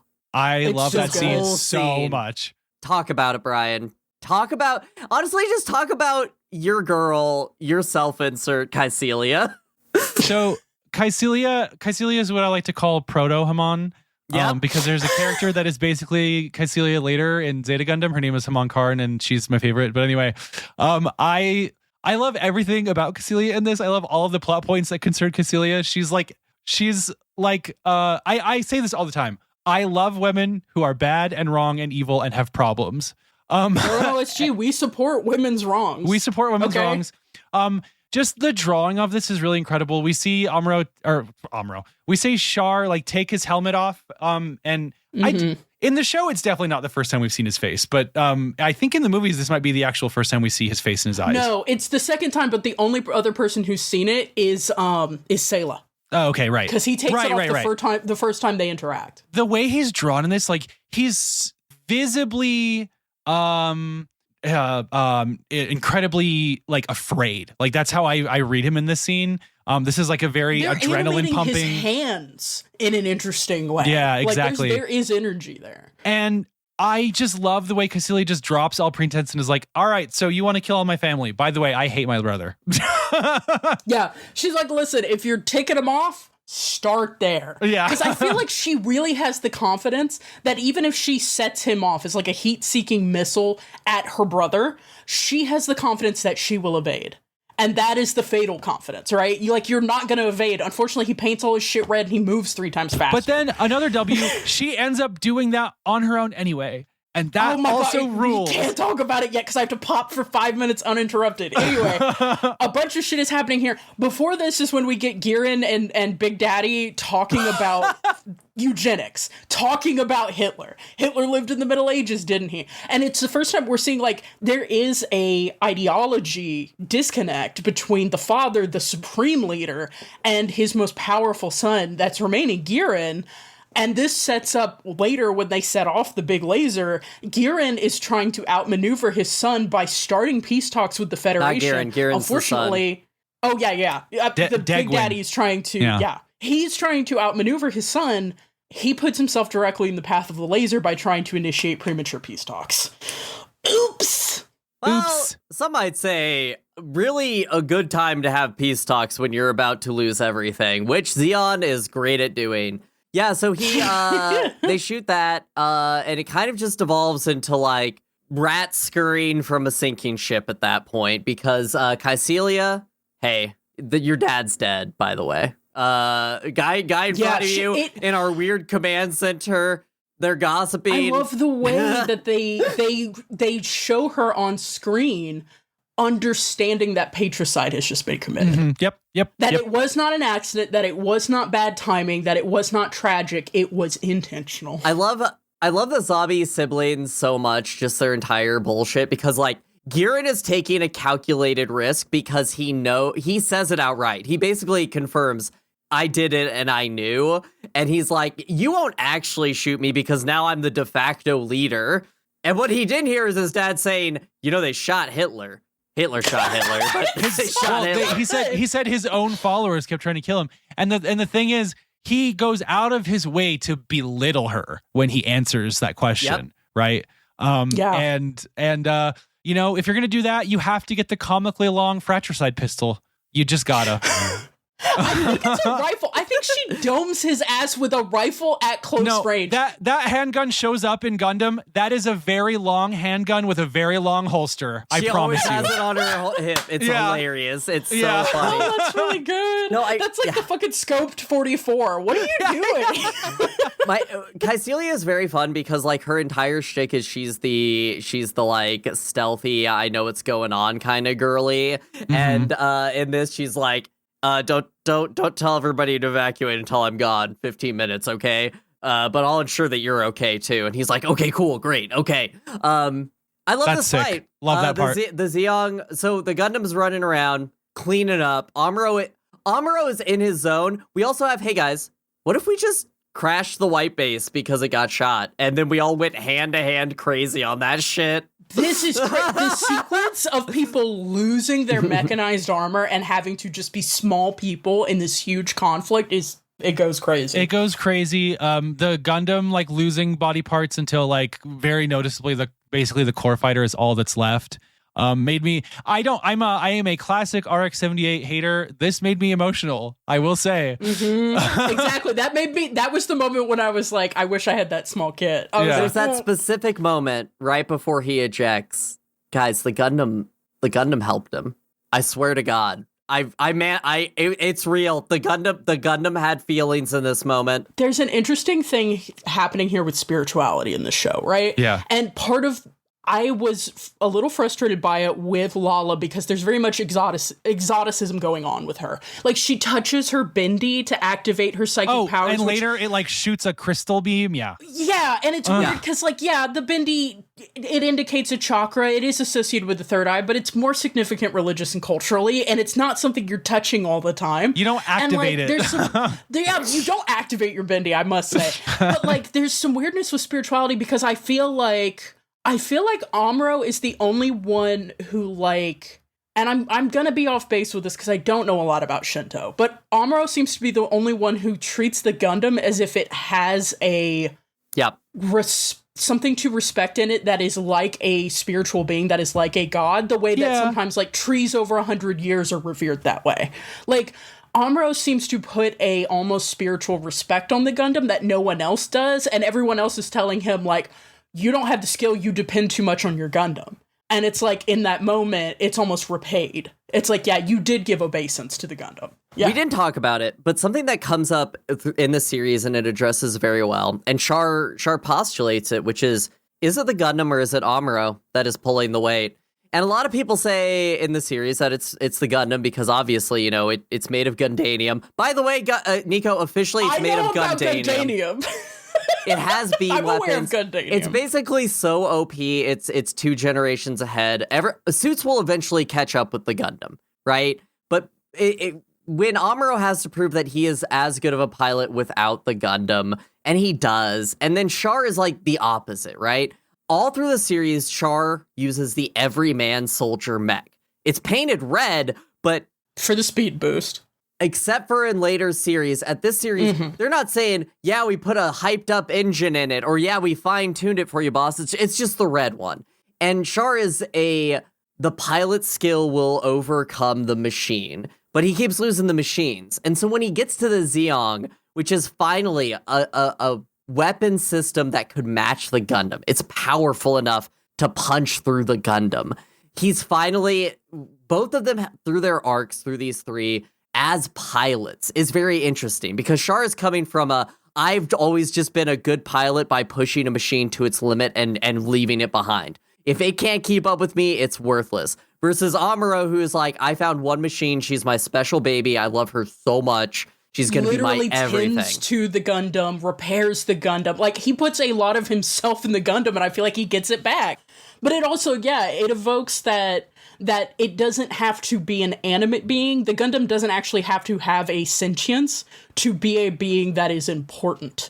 And, like, it's crazy. It's crazy. And especially it's crazy when Amuro shoots the Zeong in the chest, where his pilot capsule is, but Char is in the head, and Char does the same thing where he shoots the Gundam in the head, but Amuro's in the chest. Are we experiencing cinema right now? That's fucking Mechs, baby. That's Mechs, baby. Yeah, hey, it's let's crazy. talk about the Zeong in depth because this is a mech of all time for me. Hands. What if hands? Yeah. What if a Antlers. big It looks skirt? like a Christmas mech. It reindeer. does. I can't get over its weird, like, 2 slots on the top Hey, of Merry the eye. Camphor, everybody. Also, the Camphor continues to mog everything we've seen in this show. Anyway. So, the battle goes okay. They dismount. They go into a Bawaku, into, obviously, the museum section. I have to say, I love the only reason that Char is wearing a normal suit, because he normally doesn't wear one when he pilots, is because Lala asked him specifically to wear one, and he did it. That he hurt. changed into it at the last second, though. I know, but he brought it. That got me. I was like, she, of course, like, again, the shit with Lala is really about Char and Amuro, but Lala is there. Like, I was looking at pictures of Zeong, and I don't look at Nico. Don't look at pictures of Zeong. I just got spoiled on the most atrocious mobile suit I've ever seen, but I don't want you to see it yet. We'll see it eventually. Okay. But yeah, they again, everyone is having to shed they're having to evacuate White Base, they're having to get out of their core fighters. There's a really interesting bit where Sayla evacuates her core fighter, and the animation there goes kind of crazy. And like everyone is out of their stuff, and there's a point at which they're in the base, and this is where the sword fight happens. No, what happens, and we have to get this very clear to everyone. Char finally penetrates Amuro in the most heated exchange in this room. It's hot. It's close. There's mutual penetration. There is mutual penetration. It's mutual penetration. They switch off. And they take it to the astral realm. They take it to the astral Yin-yang realm. They take it to the astral realm so hard. Sayla in a different room is like, whoa, what the fuck? That sounds gay. Sayla does have to come and break up the gay sex. Thank you, Sayla. Yeah. Sayla's like, you cannot be doing this right here. This place is exploding. It's exploding. Go. And then what's the first? So Char's literally like, I have to kill you. You're too dangerous to run around. Then Sayla says, wait, no, don't kill him. And then and then Char says, okay, come with me.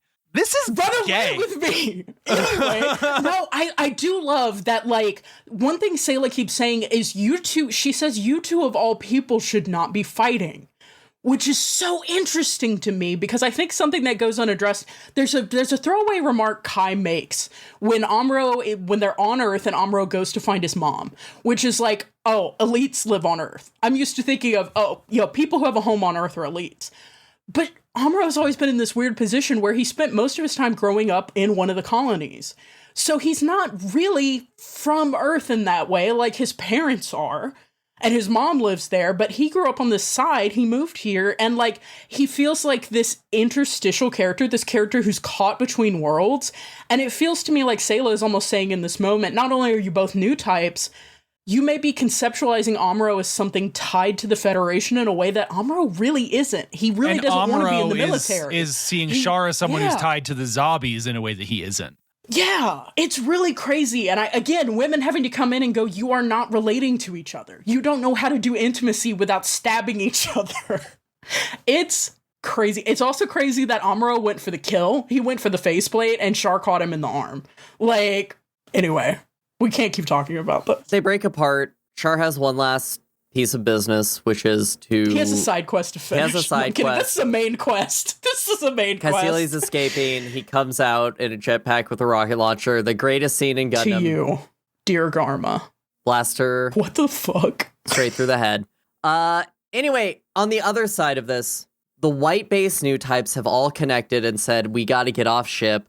We have this long extended sequence where they get onto two of the jetties together. The new type emergency alert has gone out. Everyone's heard the noise. And they're all like, where's Amuro? Everybody's asking, where's Amuro? And one of the kids says, I'm actually more new type than you. He's right there. And he appears and they catch him. It takes all three children to triangulate him, though. So dumb. So stupid. One does the x-axis, one does the y-axis, one does the z-axis. They'll get there eventually. It's space. Someday they're going to be in a 3-person mech and I'll care about them.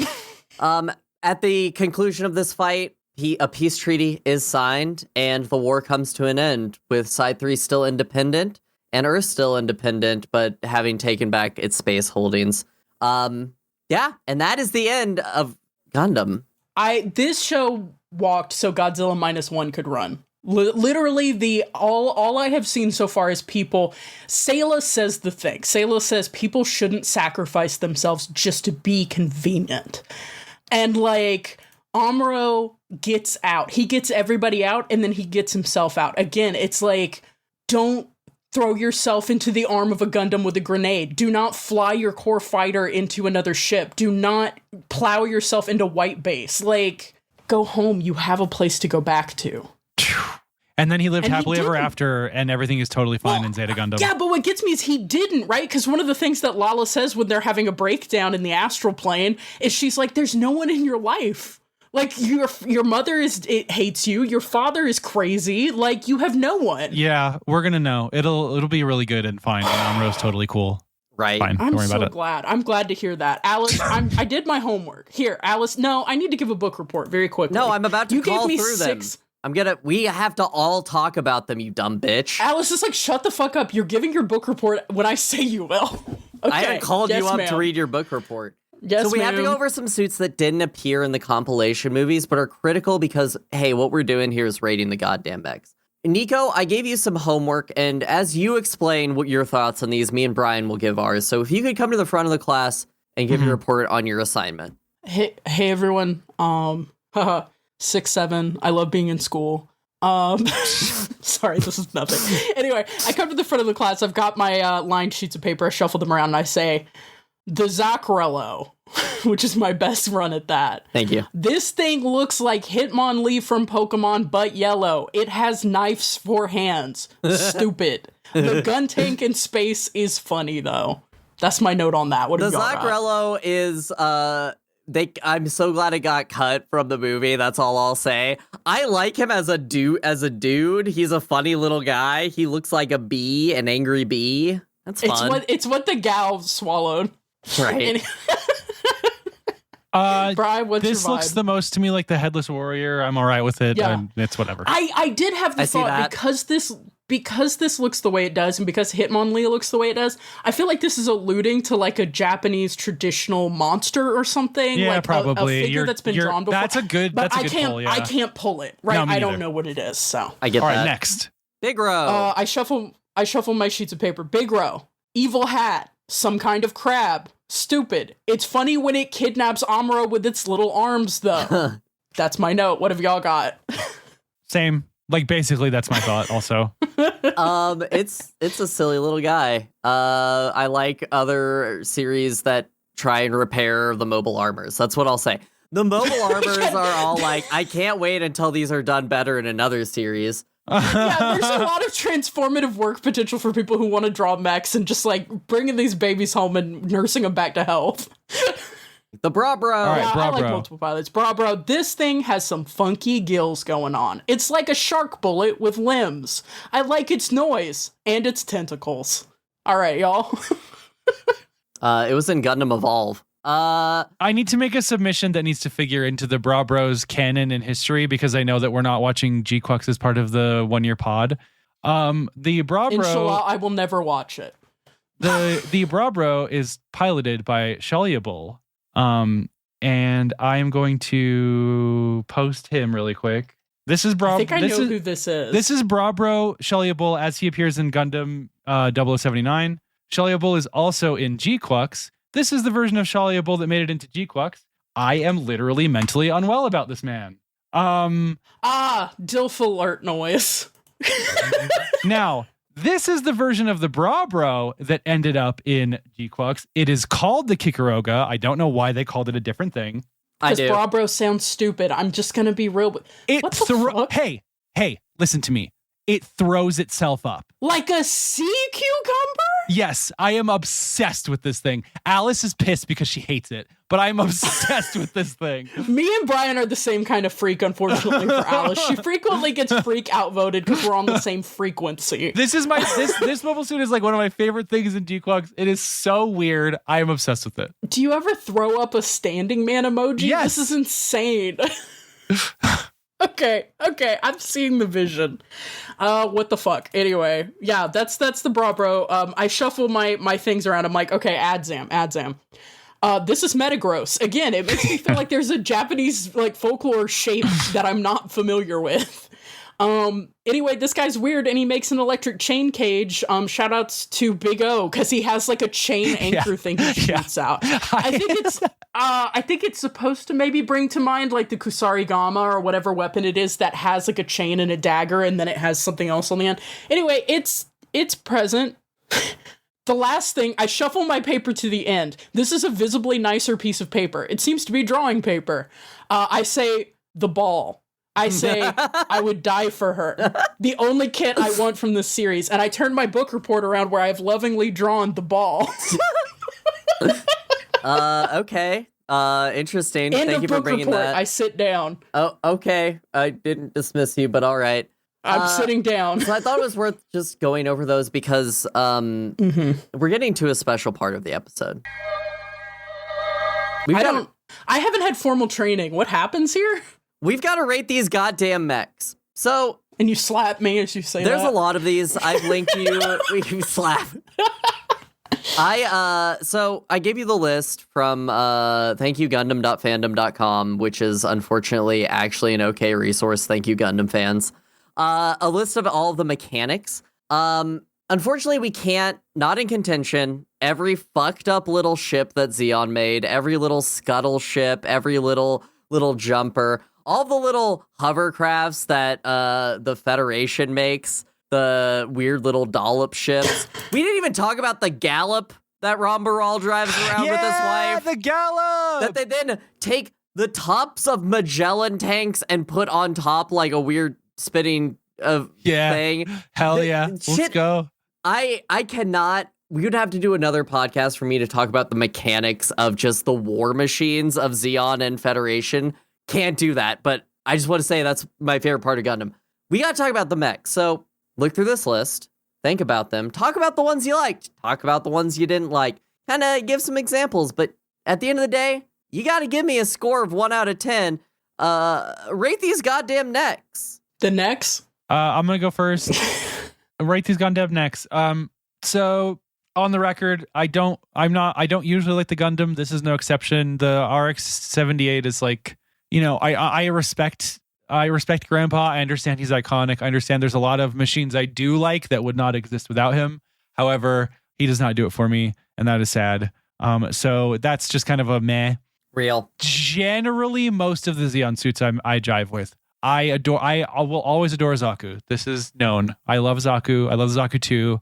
I have a Zaku 2. I didn't pull it down like I pulled down the rest of them just because it's kind of far away.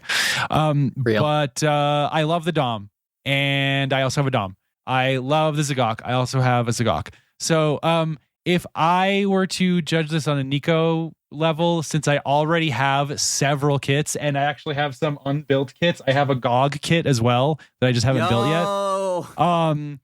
I would have to give this a 10. However, I know you have to give it at least a 6. Well, I have to give it at least a 6. That's the Nico metric. Right. But I already have 4, not just wanting to own you'd one. have to give it like a 24. Yeah. So Alice looking over her shoulder to calculate how much points she has to give. It's not looking good. Anyway.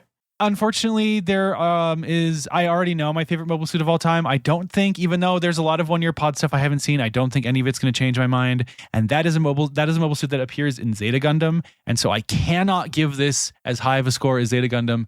Therefore, it will be an 8. Nico? Okay. So this one's tough for me, right? Because this does come out of an era of mech design that I am not a huge fan of. We talked about this a little bit with Giant Robo. We talked about this a little bit with Big O. We talked about this just generally when we talk about older Mazinger, the other one here to pull in. Older stuff, like I don't like the stuff that's almost edging on tokusatsu, like big shapes, kind of weird, could be a guy in a suit type design. A lot of these don't hit for me, though, like Brian, overwhelmingly, unfortunately, because they're fascists. The Zeon stuff tends to hit for me, but even though, again, we had this weird moment where it's like, I don't like any of their ships. I like White Base way more than I like anything I saw on Zeon's side, unfortunately. Like, I'm really split there. Too bad that has nothing to do with the mech ratings. They're ships. Are you going to tell me that it's a carrier? Anyway, no. But just to say, it's like aesthetically, I'm torn throughout the series because I don't like any of the mobile suits, but I like the Zeon mobile suits, right? Like, I don't like the GMs, but I had to do math. I have math written here on a piece of paper. Interesting. The corollary to my book report is my math homework. You're 2 weeks late? But okay. I have to start. Yeah, that tracks with how I do most math classes throughout my life historically. I have to start at a 6 because I want the ball. I don't want any other kits from this show, really. There were some near strong contenders. I wouldn't kick a Dom Trooper out of bed. But, but I don't want the kits in the way that I want the ball. So I start at the 6, okay. -1 for Char's Gelgoog because that shit looks like ass. You can't leave the house dressed like that. Are you can't leave the house dressed like that. It looks like ass. Oh, brother, this guy stinks! I am in enemy territory. Yeah, you are. You're right under attack because you know what else I don't like? Char What? Zeong. That also looks like ass, and you didn't even paint it for the speed bonus. That's -2. I am giving this a 4. But I know it's because this is the beginning of the year. None of the other I'm ones going to offset go and up give from here. good points. Nothing? No, because here's the thing. In general, this is not my era. I don't love these designs. 6 would have been my generous take because I want the ball kit. Unfortunately, Char went out of the house in some ugly-ass fits. He needs to get his drip up. And I can't forgive it. So it's a 4. I did the math. I calculated Insane you took points away for Char's Gelgoog and not the Zachrello. That's all I want to say. Like, Jesus Christ. Do you want me to make this a 3? Okay. I want you to be killed in public by Gundam fans. Yeah, do it. Go for it. Alice, can you rate it? I think I already know what it is. Are you just going to give all of these a 10? No, that'd be stupid. Okay. Alice is like, I'm a 10. professional. This one's a 10 because the GM appears. And when the GM is on screen, I'm screaming, I'm clapping, I'm cheering for the GM. I'm sitting I can forward. go through every single one of these suits and tell you just like how much I love it in particular and painful depth. But what I love about the original Gundam designs is this is a perfect era of they were just like jumping off of that genre of super robot, and like each individual enemy can be unique and crazy and weird. And what does that mean for a mecha genre where war isn't a thing? Like, the goof is a one-off character. And then they're like, but they wouldn't ever just make one goof. They're a war machine. You're going to get more goofs. And like the Zeong being in mid-production is like a narrative thing. The Big Zams being... The GM is great because it shows that the Earth Federation can pump out 5 million mobile suits and industrial war capacity is pretty cool. Whereas the Gian is a one-off, one of 3 produced entirely in the Universal Century because Makuve is so up his ass he had to have a French fencing bullshit little pussy thing. I love the Gian. I need to show Nico the Gian. The Gian. Oh yeah, I was going to post a link to the video. Anyway, all this to say, this is a 10 out of 10 for me because not only did this activate a part of my mecha brain where I have slowly been buying every kit from the Universal Century, we've talked a lot about when I think of mecha. And for me, it's Gundam 0079. It's the Gundam franchise. This is mecha to me. So it's 10 out of 10. I like that it has the mono eye, but it's in a helmet. Yeah. Oh, I like that. Me too. Oh, that's too bad. The shield shoots missiles.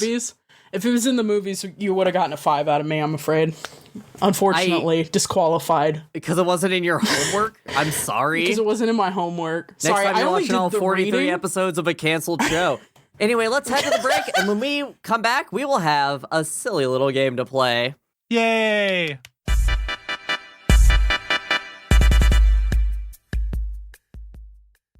Hey guys, Alice here. Thanks for listening to On the Shoulders of Giants. We're really happy you're here, but if you know anybody who might be interested, we'd love if you share our work with them. If you are enjoying what we're doing, maybe send us a message, or what would really help us out is if you leave a review online. Really, a lot of the algorithms will push people down if they don't have reviews, so it really helps if you just go and write something on the internet. Heck, we might even read one on the podcast if it's really nice and makes our hearts go doki doki.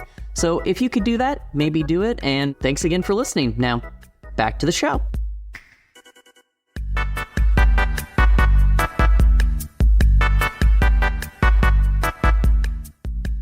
All right, Alice, I saw part of the title of this game. What is this game? This game is called War Crimes Are Only Illegal If You Get Caught.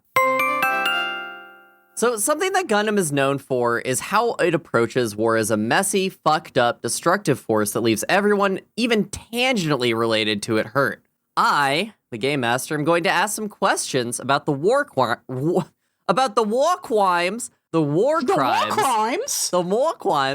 that happen in the 1 Year War, specifically. So I didn't get all of them. Let's be honest, there's a ton. I also want to shout out that Mobile Suit Breakdown did an episode, well, 2 episodes, that actually goes over what is a war crime and how it applies to Gundam. So if you actually want the deets on that, go over there.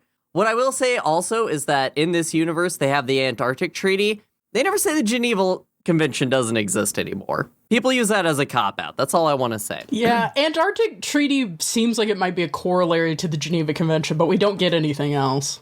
Well, those who know. So this is what I would consider a good starter platter of horrors of war for us to taste test. So this is your generic one. I'll pick one of you, ask you the questions, and give you some options to choose from. If you don't get it, the other person can steal. little short one because, I didn't want to talk about war crimes too much. Number 1, this one's to you, Brian. Okay. During the 1-week battle launched by Zeon forces from Side 3 to command space and push the Federation away, centered on attacking 3 other sides. Which of these was not one of the sides that they attacked? Did Side 3 not attack A, Side 1, B, Side 2, C, Side 4, or D, Side 5? Damn, this is tricky and embarrassing because I feel like I should I've seen so much more Gundam than this. I feel like I should like be able to process of elimination it, I'm gonna say 5. That is correct. Oh, nice. Wait, is it? Oh shit. Yeah, sorry, I forgot. Yeah. It was obvious. I was like, I don't need to mark the right answer. I will remember this 100%. And then I was like, I started to doubt myself after I read it, which is a good sign. So as we know, Side 6 is the pacifist one. Side 7 is the newest one. We don't. I knew it couldn't be Side 1 because there's a point in the movies where they talk about that they're progressing through the ruins of Side 1. That one I felt, unless somebody had a really bad kitchen accident, I felt that one had been attacked. Except for one very special colony that still exists off of Side 1. Oh, Moon Gundam, my beloved. Question 2, Nico. After destroying the Earth Federation space forces around those colonies, Zeon found trouble in turning these colonies against the Federation. Rather than a prolonged occupation, Zeon decided to use what illegal method to kill 3 sides worth of people, killing at minimum 1 billion people, but maybe up to 2, depending on how many people you get in a colony. Did they A, destabilize the rotation, destroying the frame and killing everyone inside? B, ignite the oxygen in the colonies, burning everything in a firestorm? C, fill them with chemicals, killing everyone slowly and painfully? Or D, ram colonies into each other while they're full of people, killing them all in the ensuing debris fields? I think one of the unfortunate things you learn about war is that any material you leave behind can be seized by your enemy, and any material your enemy can loot from your body is just a gain for them. I don't think they would do anything outright destructive to colonies. I think it would have to be C. That's the one with the poison, right? Correct. And that is also the correct answer. They gassed the colonies. And I mean, Side 1 was not fully destroyed. Earlier, there was just but it also destruction makes fields sense around Side 1. But yes, Zeon went through and gassed the colonies. Yeah, I mean, for an empire that's completely space-based, I wouldn't destroy anything you could use. Colonies take a long time to build. Yeah. Question 3, Brian. Uh-huh. With those sides that were sympathetic to the Federation destroyed, the Zeon forces decided to decapitate the Earth Federation Space Forces leadership by taking a colony from Side 2, slapping a big-ass engine on it, and throwing it out of orbit to land at Jaburo. However, it missed, thanks to the Zeon scientists forgetting that a colony is not prepped for re-entry. In what Australian city did it land, killing millions? A, Melbourne, B, Sydney, C, Brisbane, or D, Auckland? This is so fucked up because I've watched Alice play the exact game that takes place during this, immediately after this. Fuck, is it Melbourne? Melbourne? That is incorrect. Nico, you have a chance to steal. Was it B, Sydney, D, C, Brisbane, or D, Auckland? Brizzy. Okay, I don't think it's Sydney because in War in the Pocket, they make a joke about Sydney this time of year and blah, blah, blah. And I think the guy would have been rumbled even earlier in his ruse if he had named the city that got blown up. That's great fucking logic. Yeah, Boonta Vista Podcast is made by people from Brisbane. I'm going to say Brisbane. That is also incorrect. The correct answer was B, Auckland? Sydney. Oh my god, what? He says that the snow in Melbourne would be falling this time of year. That in can't be 0080. right. He said Sydney. I'm going to go insane. Alice, That's interesting. Also, Auckland is in New Zealand, so I knew it wasn't that one. Thank you. That was a funny joke. Fun fact, the dropping of a colony on Earth was called Operation British. Read into that what you will. I'm going insane. Number 4, Nico. Yes. Now that we're in the full swing of the 1-year war, let's talk about child soldiers. The Geneva Convention and many other agreements between nations prohibit child soldiers of age 15 and under.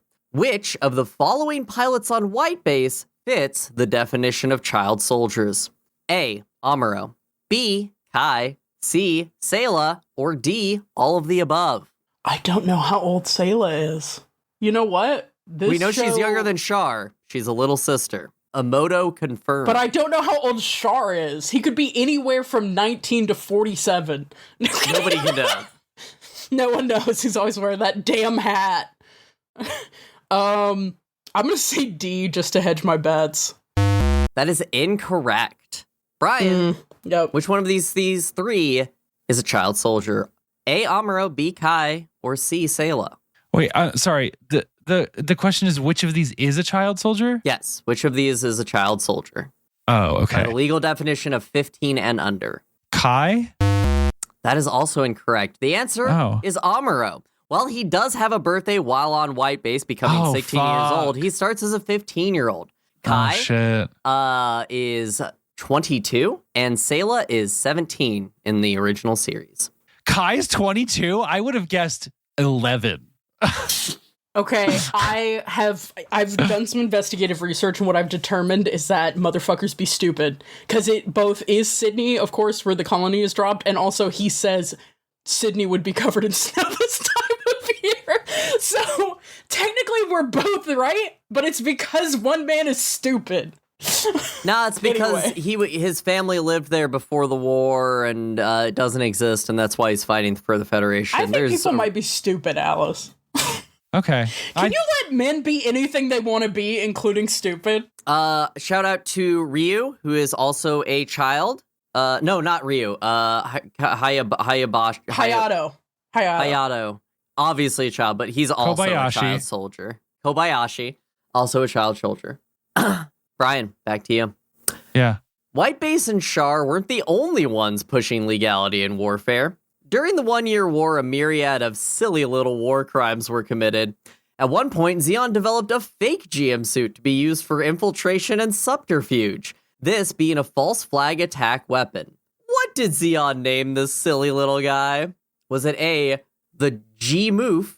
Was it B, the Jamoof? Was it C, the Kamoof? Or was it D, the Bidoof? Given Gundam's propensity to use words and noises and syllables that are cum adjacent, I'm going to go with C. That is correct. Hell yeah. I fucking knew my shit. The cum theory of cumdom. So they did their best to make it look like a GM. The funniest part of it is that they could only hide the mono eye by putting like a big helmet over it. So there's still a mono eye. They couldn't figure out how to make this without a mono eye. Some engineer in fucking Zeon, like, what if we did two mono eyes? Okay, and someone shoots him. I really like the way this looks, though. Yeah, what if Zeon designed the Fetty suits so they looked good? It looks like a Pat Labor. This is driving me crazy. Sorry, don't you mean a labor? Fake fan. No, it looks like Pat Labor. My friend Pat Labor. Nico, question 6. My friend Pat Labor. First name Pat, last name Labor. Patrick Labor. Patrick Labor. Question 6.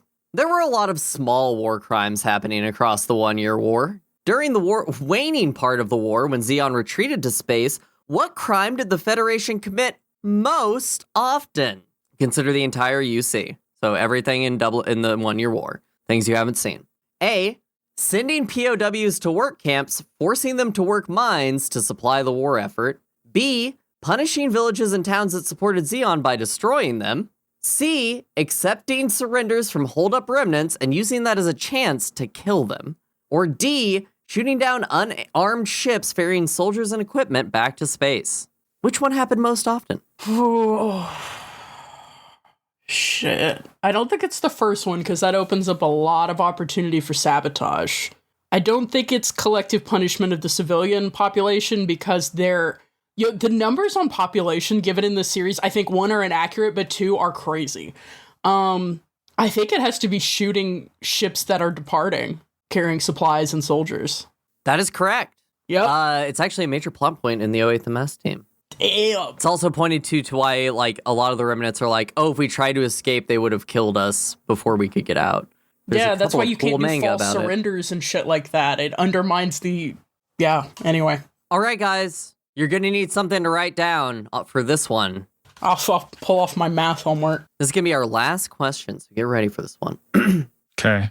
Near the waning days of the 1-year war, both sides deployed super weapons to try and win the war. Which of these two was a war crime?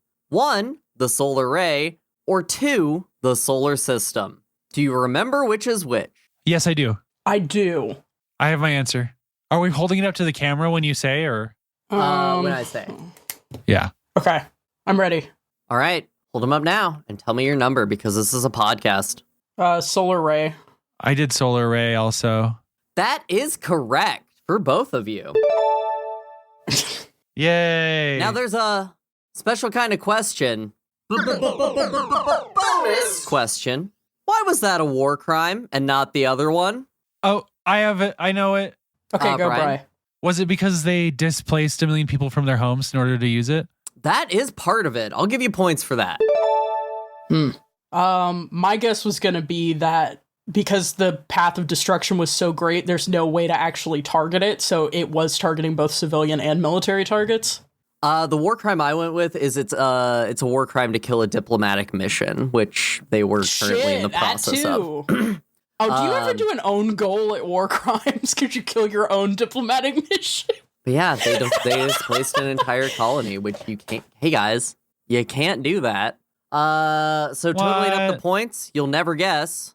But Brian won. I won? Oh. Oh, damn. I was Genuinely, I did not guess podium that. haven't gotten any points doing the champagne. Because I never win these and Alice said you never guess, I fully assumed I wasn't winning. Bri, believe in yourself. I'm reaching out to you through space. There's like ocean waves and shit happening. Did I tell you guys I have a taped up thing on the window at my office that is Lala and Amuro in the new type space, and it says someday perhaps people will be able to understand print resolution. That's really good. I've had that forever. I should have taken a picture of it. It works for everything. Yeah. You can do that for Microsoft Excel. I just keep thinking about Lala died for your sins. Like, they really made a Jesus out of that brown girl. Hey, 1 second. The giant screen that we have in the carrier bridge, one of two, so we can have the pilots call in and put their face on screen. It's ringing. I'm gonna quickly can you get the two little twinks who are up in the chairs that we keep elevated for some reason the entire show? Could you get them to just throw that flash transmission up there? That'd be pretty cool.